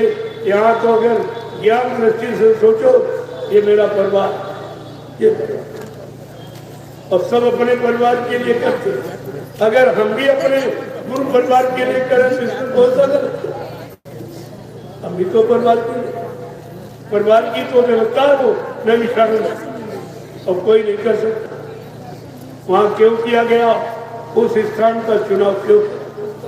जगह तो हिंदुस्तान में बहुत है, और आश्रम भी कई हमने बनवाए, लेकिन मैं कहीं ठहरा बना के छोड़ दिया और प्रेमी रहते। मैं तो झोपड़ी में रहता हूँ, मेरी पहचान झोपड़ी। आज भी देखो आपके आया हूँ झोपड़ी में, कहीं जाता हूँ, कहीं कार्यक्रम है, कहते फूस की झोपड़ी रखते, बस इंतजाम। और तुमसे बनी सोच के अनुसार ये व्यवस्था सुविधा, लेकिन मेरा सत्य एक झोपड़ी आप रख दीजिए, मैं उसी में जमा कर।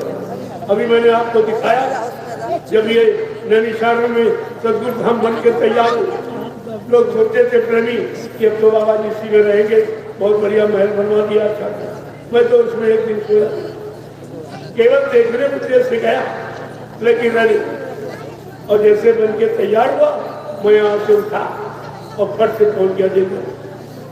किसी को नहीं बताया, पूछा कोई नहीं थे कि भाई कहाँ से फूल ले आते हो। कहने लगे बहुत बड़ा जंगल है और नदी का किनारा है। उन्होंने कहा चलो भाई देखिए ऐसा जंगल है। तो मैंने देखा कि समझा, मैंने कहा भाई मैं तो यही रहूँगा।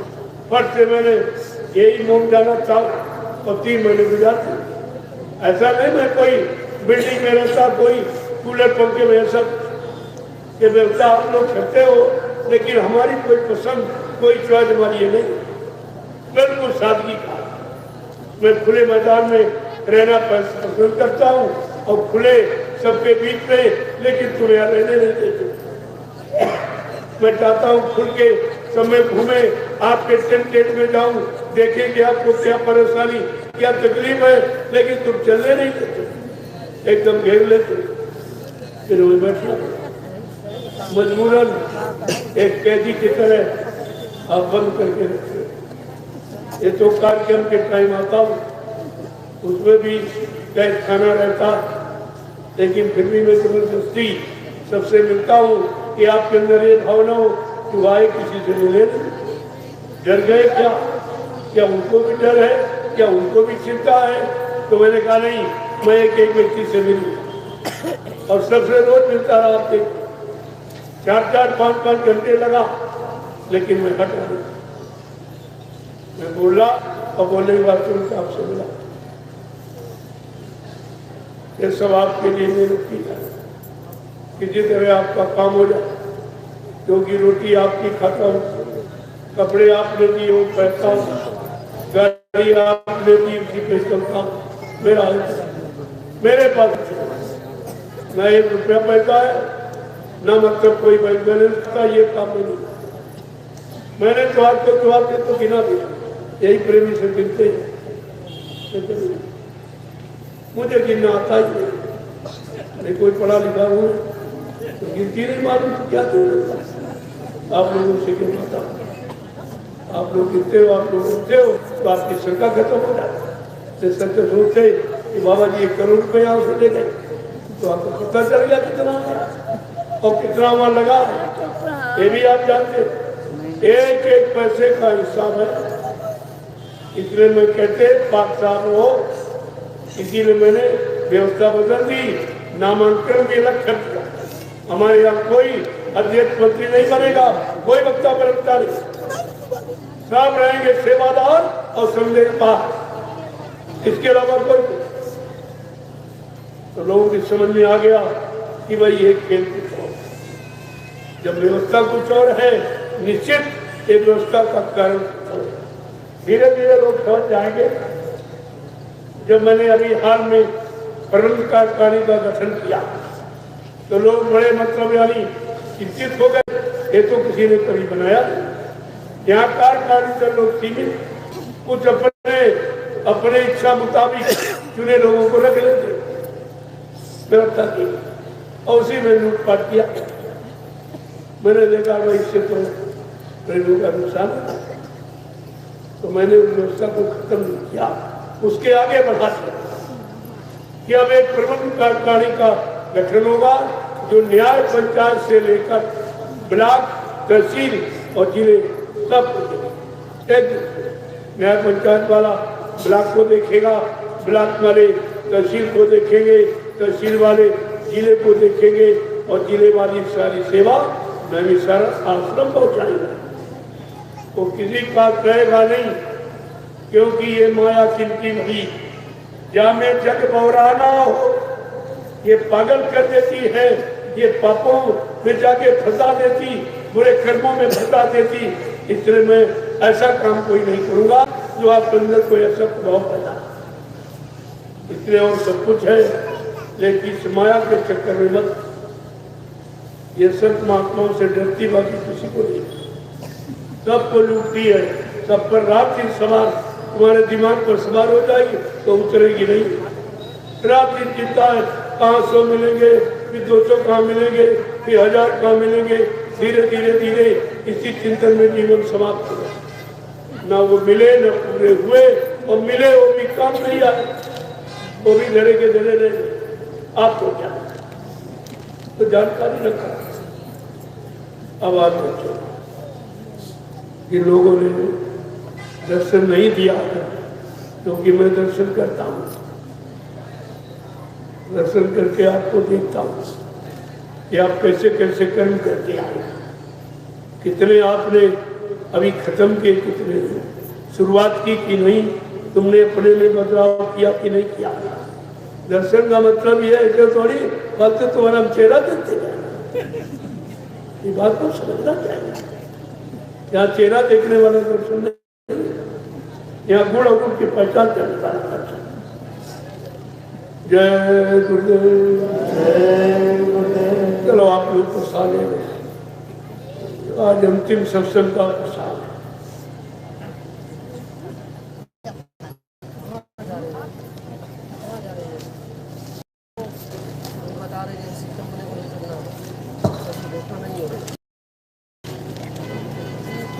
देखो ये लाठीदारों ले जाओ, असली प्रसाद यही है।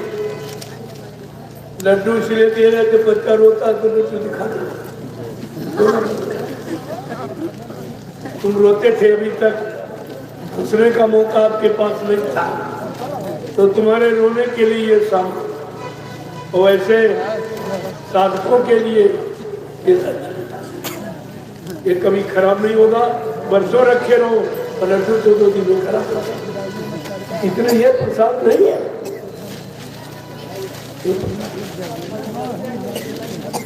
ये तो कहते बच्चों वाला है, बच्चे रोते हो लड्डू दिखाती तो रोना बंद, तो लोग तो हमको नहीं दे रहे, हमको नहीं दे। भाई तुम क्या करोगे, तुम इसको तुम्हारे लिए तो रखा हुआ, दोनों तरफ समान रूप से।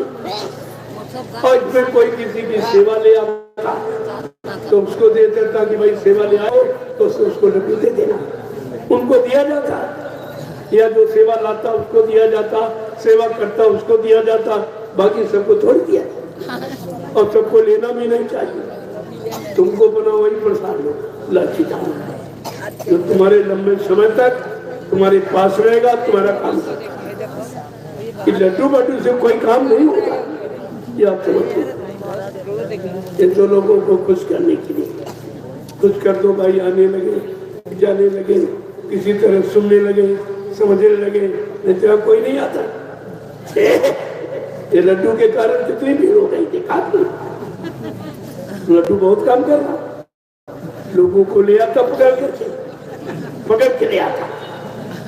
और जो तुम पकड़ के आ जाओगे तो अब तो सत्संग सुनेंगे। हम कोई लड्डू फड्डू वाला बात थोड़ी बताते हैं, हम सत्संग किसी तरह से तुमको सत्संग में बुलाने का कोई न कोई तरीका हम बनाते ही रहेंगे। और आप आते आपका लाभ होता है। हमको आपको लाभ देने से मतलब और आपको लाभ लेने से मतलब, बस इतना रिश्ता रखना चाहिए, तब तो बढ़िया रहेगा। और बाकी आप फंस जाओगे, फिर निकल नहीं पाओ। जय गुरुदेव। देखो इस भूमि का आपने प्रयोग किया तो इसको पाक साफ सुथरा, इस बगीचे को ये तुम्हारा एक तरह से तीर्थ स्थल है। कितने लोग कभी आने और ये जिनका बगीचा है वो कितने बड़े भागशाली, इनके पूर्वजों ने कितना धर्म किया होगा, पुण्य किया होगा, जो आज पुण्य का फल उनकी जमीन पर दिखाई दिया। कितने हजार लोग, ये लाखों लोग आए हुए जो कहीं नहीं आए। जमीन का भी भाग्य होता है और जिनकी जमीन है उनका भी भाग्य कि उनको बिना किए लाभ मिल रहा। यही समय समय पर लाभ देने लेने का तरीका। तो इस भूमि को इस पर कोई गंदगी आप फैलाएंगे नहीं, बिल्कुल काट साफ करके जाओ ताकि लोग तुमको याद करें। 10-15-20 प्रेमी एक प्लास्टिक की ढोल बोरी ले ले और साफ कर दे। ये अंतिम सेवा है आपकी। कोई धोना पत्थर, कोई किसी गंदगी फोन उठाओ, एक घंटा बोलतेगा ये आग से जला दो। भंडारे वालों, आपने कोई भट्टी, कोई गड्ढा खोदा हो तो उसको लीक के बराबर बिल्कुल ऐसा बना के जाओ, लोग तुमको याद करें। ये सब 10-20 लोग फाड़ा ले लो, कोई गंदगी कहीं, कोई बच्चा, कोई बूढ़ा आया पाइप कर दी, थोड़ी गड्ढा खोदते काटो, कहने का मतलब बिल्कुल पास करके आप इसको अच्छा रहेगा। लोग आपका नाम और गुरु की महिमा उजागर आपके हो जाएंगे। लोग कहेंगे भाई ऐसे गुरु हैं, उनके ऐसे भक्त हैं जिनको देखो किस तरह से मानवता पुकार करते, कितनी इंसानियत है, गुरु आदेश का कितनी दृढ़ता से पालन करते लगन के साथ। ये सब आपको दिखाना। सत्संगियों, तुम्हें आदर्श बनना है, संदेश सदगुरु का तुम्हें चर्चात करना है। जब किसी कार्यक्रम में जाओ तो मैं कितनी बार आपको शुरू से बता रहा, 4 मीटर मुमजामा बिछाने का, 4 मीटर ओढ़ने का अपने साथ हमेशा आपके काम पानी बरसने लिखा दिया नहीं, बिछा के बैठ गए। ये अपनी व्यवस्था पर जितनी जिसकी व्यवस्था का आप प्रयोग करोगे उतनी तुम्हारे भजन से और सेवा से कटौती होगी। अपना नुकसान आप कर डालते, तो इसलिए बड़े झोले में 4 मीटर मोजामा ओढ़े, 4 मीटर बिछाने और अपनी थाली लोटा गिरा। बर्तन का भोजन का बहुत संबंध और भोजन का भजन से संबंध। ये प्लास्टिक का बर्तन जिसमें आप भोजन करते हो, ये बीमारियों की जड़ है। तरह तरह की बीमारियों से पैदा होती। इसलिए मैंने कहा अपनी थाली लोटा गिरा, अपना सामान अपने भोजन और एक प्लास्टिक की थैली में फुर्ती रख। ये 2 काम करेगी। कहीं तुमको मुंडामा खाना और गड्ढा को चिपचार निकाल दो और सुबह इसे पूछो भाई शौचालय किधर बनी, तो उधर चले जाओ, एक गड्ढा खोद दो। जितने दिन हो अपना उसी में भी सामान डाल जाओ और रोज पैसे कहीं प्रदूषण नहीं, कहीं गंदगी नहीं और वो गड्ढा अपने आप 5 दिन में भर। आपको करना कुछ, केवल तरीका अपनाना, तो एक आदर्श प्रस्तुत हो जाएगा। सरकार ने अरबों खरबों रुपए शौचालय में खर्च कर डाला, कोई कुछ नहीं, सब बिगड़ पड़े। कोई उससे नुकसान हुए, बीमारी घर में आई और शहरी जमीन की उर्वरक शक्ति खत्म। ये देखिए आप। इसलिए मैं आश्रम पर भी एक खेत छोड़ रखा हूँ, उसी में नालियां बनवाता हूँ। उसी में आप जाओ जितने दिन हो, इसके बाद ट्रैक्टर से जोतवा दो। उसमें इतनी फसल पैदा होगी कि 4 बरस काम नहीं जाएगा। एक इतनी अच्छी चीज पर समझते थे और साहब इन्होंने पाश्चात्य देश की नकल करके सारी गंदगी घर में रखे। पहले आदमी भोजन करता था और तीसरा मैदान खेतों में जाता। अब भोजन करता होटलों में और लैट्रिन करता घर में। वैसा बड़ा बुद्धिमान समझता, सारी बीमारी घर में ले आया और किचन और बाथरूम का अंतर किया। एक ईंट का अंतर, इधर किचन है उधर लैट्रिन। ये कीटाणु सब तुम्हारे भोजन में जाए, बीमारी का एक कारण है। इससे कोई लाभ नहीं, सब नुकसान हो रहा। जब आप पाश्चात्य देशों की नकल करोगे तो परेशानी, मुसीबत और बीमारियों में फंस। इतनी अच्छी चीज थी, सुबह उठे अपना टहलने चले, इसी वाले टहले दूर चले गए, अपनी खुट्टी हाथ में रखी, गड्ढा खोदा और बस समाधान किया, मिट्टी पैसे मिट्टी किसका और कुछ नहीं। ये आदर्श आपको प्रस्तुत करना है। ये यानी सबसे बड़ी सफाई व्यवस्था का सबसे बड़ा नियम। एक दिन सारा हिंदुस्तान तुम्हारी सफाई व्यवस्था का की नकल करेगा, सराहना करेगा कि हिंदुस्तान में एक ऐसी व्यवस्था बनाई गई जिसमें एक पाई का खर्चा नहीं, और जब जमीन की उर्वरक शक्ति को बरकरार रखा गया। 2 लाख ये मानना पड़ेगा, आज नहीं तो कल कहा जाओगे तुम्हें बीमारियां सब भरती। अब जहाँ 10, 15, 20 फुट का लेवल पानी का वाटर ले और 10 फुट तुमने लेटरिन गड्ढा बना दिया और लेटरिन का पानी और वो हेड पानी एक ही मिल कोई पीते बात तो बीमारी तो रहेगी। जल प्रदूषण और कैसे था ये तुम्हारी जो तुमने अज्ञानता का ये परिचय दिया है, ये इसी से ये जल प्रदूषण हो गया, गंदा हो गया। ये सब ध्यान में आपको रखना चाहिए। हमारे बुजुर्ग पढ़े लिखे नहीं थे, लेकिन स्वास्थ्य विज्ञान उनको पूरा माना और 100 वर्ष एक से 120 वर्ष की तुम 50 में खेल खत्म हो जाता, तुम्हारा 50 में खेल खत्म हो जाता। अपने आप को बड़ा निर्माण समझते। जय गुरुदेव, जय गुरुदेव। अब आप साइकिल से यात्रा करोगे, इन बातों को समझ के झोले में नशा। खुरपी एक औजार भी है, वो भी कहीं आपके काम।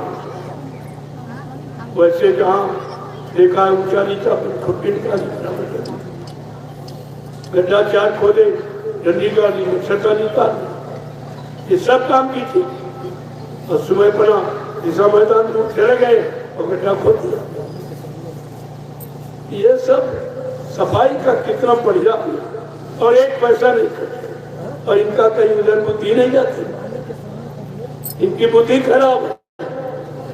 तो कहते कि ये मतलब सफाई के लिए, कहते भाई कोई बाहर मत जाना, सब घरों में गंदगी इकट्ठा रखना, ताकि तुम्हारे घर में बीमारी आए तो तुम डॉक्टरों के पास जाओ, उनकी दवा भी के, उनकी रोजी रोटी चले, लेकिन तुम्हारी तो हानि हो रही है। तुम कब समझोगे कि तुम्हारे लिए हितकर कौन है, कौन तुम्हारा हित चाहता है, कौन तुम्हारे हित भले की बात करता है। सब अपने बड़े लाभ की बात करते हैं।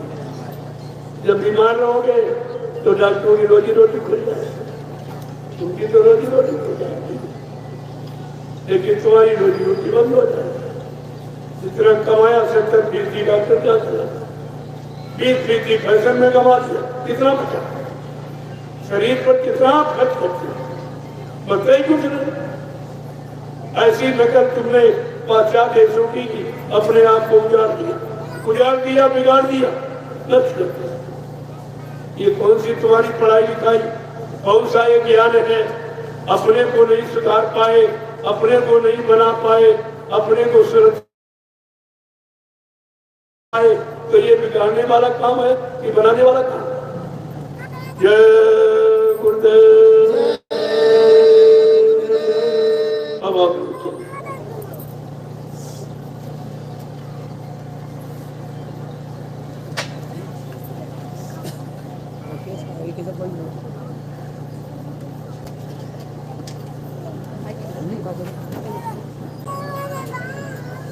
कैसे बताऊँ